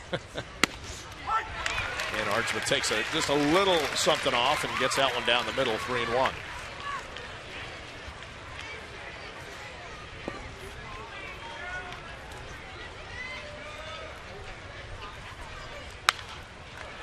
Hager swinging, and the count is full.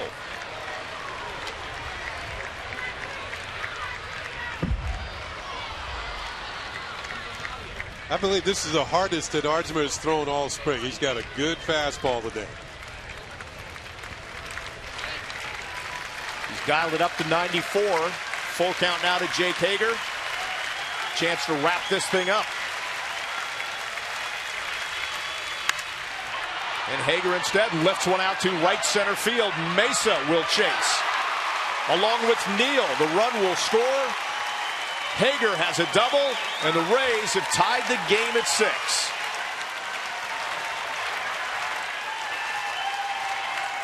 Well, that young man down to his last strike comes up with a big hit and ties the game. Yeah, once it got up in the breeze, it was going to be tough for the outfielders to come up with it. It's almost as if an outfielder, you have to give a little bit more ground. You have to play a little deeper, knowing the elements here at the ballpark. Fastball up, got good wood on it, and the wind did the rest. You can see Mesa gets a decent jump. Same for Neal and Wright. And this ball's going to fall in near the warning track. And now this is Ryan Roberts.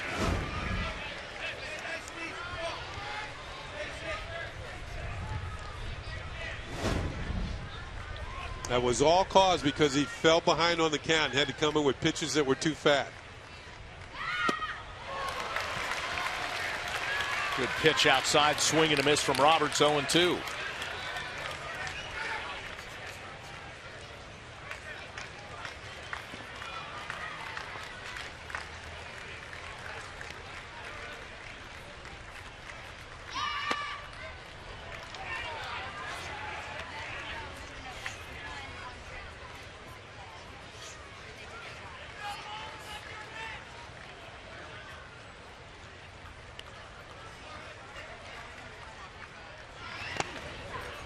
Ardsman misses low, 2-2. Good stop by Bobby Wilson there,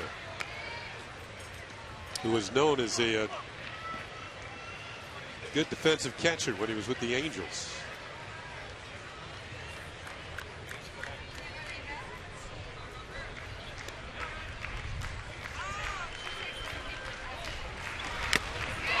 Swing and a miss, and that will do it, but not before the Rays score one on the RBI double from Jake Hager. So we take it to the bottom of the ninth, tied at 6.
He has seen his club give up a run to the Rays in the top of the ninth. They have tied it at 6 as we head to the bottom of the ninth now.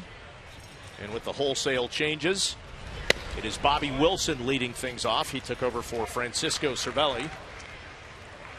Actually, it's Corbin Joseph. Yeah, Wilson's on deck.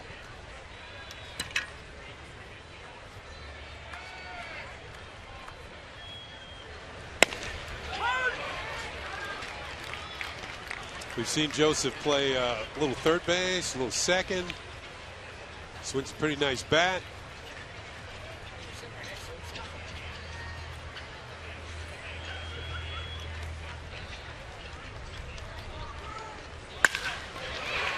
And to second base. Fontenot to first, one away. They saw a discussion in between innings of two managers, Joe Girardi and Joe Madden. And we can't really determine what they said, but each of them hold up one finger as if to say, maybe Joe Madden saying one more inning. You know, the game is tied. Spring training games can end in a tie. Or maybe saying maybe I have one more pitcher or whatever. But it seems that they've agreed that they'll go one extra inning. Maybe, we think.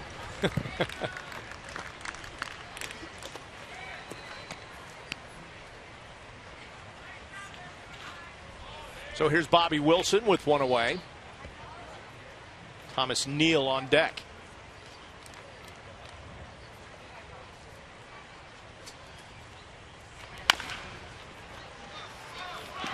Chopper to third. Short hop, 2 away.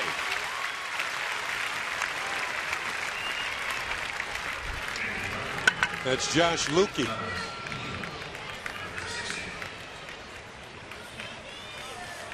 So it appears there will be at least one more inning.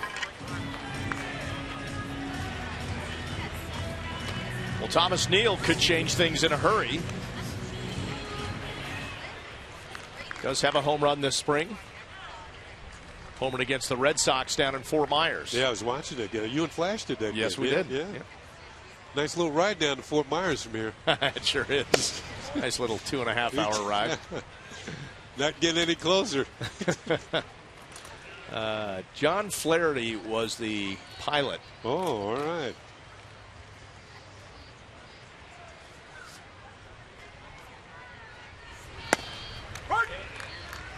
And he loves Florida drivers, by the way. In what regard? He doesn't. I'm being facetious. Not a fan.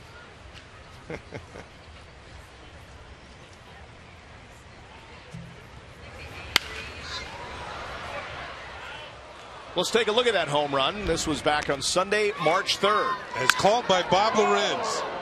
Actually, I was in Maryland and I was watching this game. It's impressive. Just kept flying opposite way into their bullpen. Now would be a good time for another. Yeah, Little Fenway. That's what they call the JetBlue Park. Neal to short. Hager, and he got him. So that will do it here, bottom of the ninth. And again, looks like we will have at least one free inning of baseball when we come back.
By a Jeep, and here it is. It came in the bottom of the 8th inning. Yankees down by a run, but not anymore.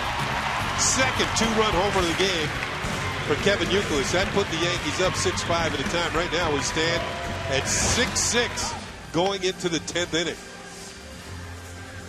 Good to see a little extra baseball here. You got to practice everything in spring training. Yep.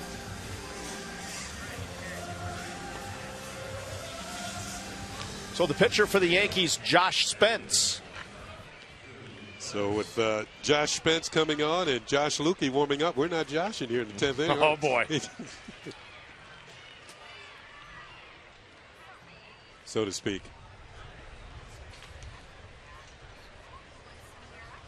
You had that one in your bag of tricks, well, ready to go. I was hoping that both of them would be in the game at the same time. Drew Vedelson is the right fielder, leading things off against Spence.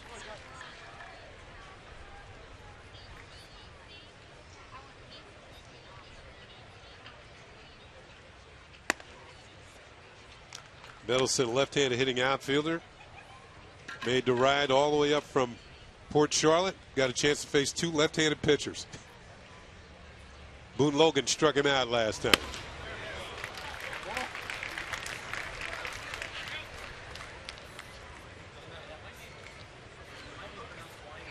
Logan looked pretty impressive. Yeah, he did. Jabba did as well today.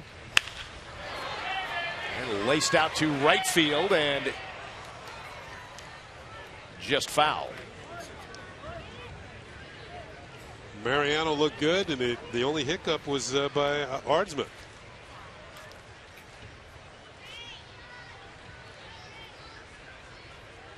Adam Warren got the start, surrendered 4 unearned runs in the 4th.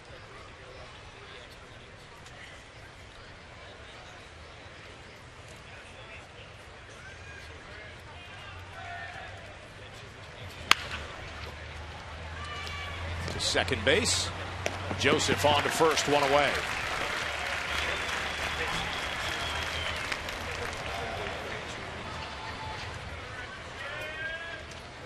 As the game wears on, Kenny, the faces just keep getting younger for that Rays team.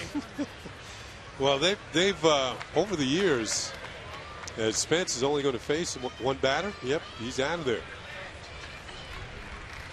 So a pitching change for the Yankees, their 8th pitcher leaving the game. We'll check in on the 9th when we come back.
Has already been thrown from Preston Claiborne to Sean Rodriguez.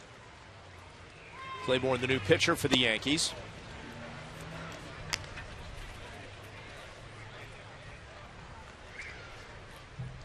He has done the job. 8 games, a tidy ERA of 1. A little number off the end of the bat. Will be handled by Velasquez for out number 2.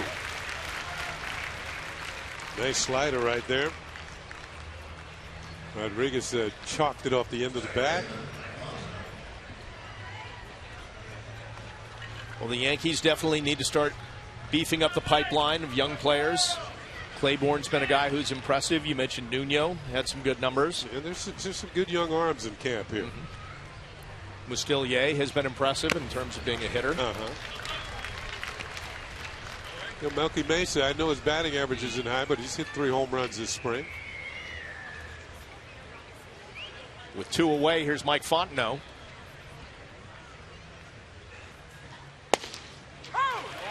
Ooh, 94. With a resounding thwack of the mitt. One thing I like about Claiborne, he does not mess around. Give me the ball back so I can throw it again. See ya. Wow, that was an impressive sequence there in getting Mike Fontenot. So a 1, 2, 3, 10th. 2 of those outs by Claiborne. We take it bottom 10.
Or at least an extra inning. We know that for sure. We're in the bottom of the 10th, all tied at 6.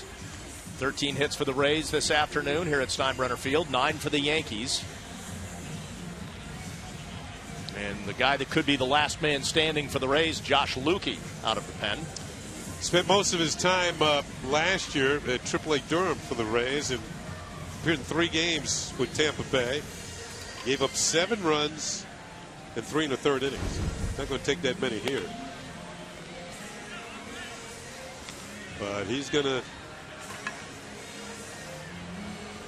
be in charge of trying to play for the tie here.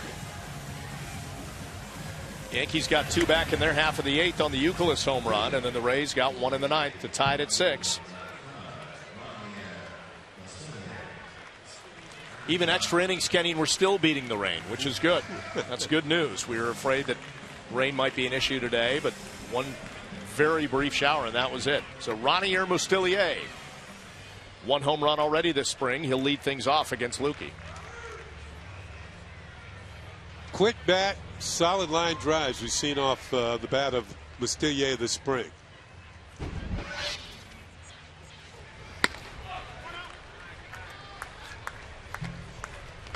Originally from Cuba, defected to the Dominican Republic,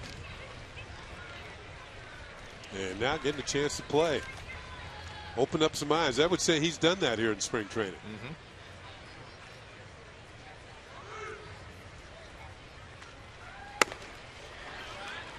Now he's ahead on the count. Get a good pitch to hit. Might be time to unload the wagon. Well, we know he can turn around a fastball. He's getting heat. He's getting 95 from Lukey, and he can also go opposite field. We saw an impressive opposite field home run earlier this month. You know, where the wind's blowing today, all you got to do is get it up in the air with something on it.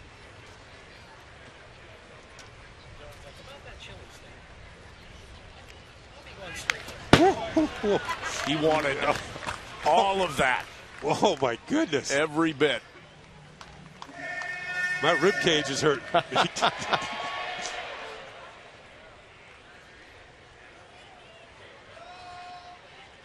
think a couple people in the front row got their hats blown off by that swing. My goodness, that was a rip.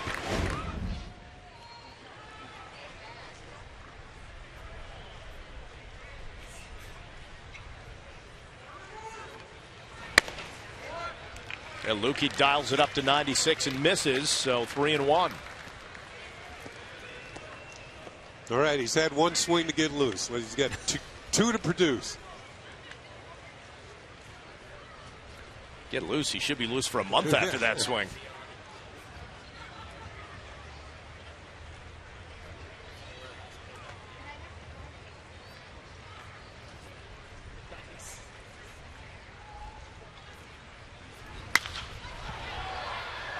Fouls that one off into the seats. 3-2. Now, one of the keys here now to the count is full 3-2. Now, he's shown patience up to this point, but sometimes you get to 3-2, you want to hit, you want to be the hero, but getting on base is the whole deal here. If you don't hit it out of the ballpark, get on base somehow. Try and get things started. Don't chase. That's what I'm trying to say.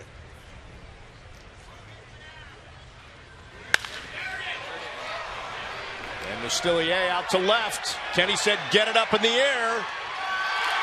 And he did.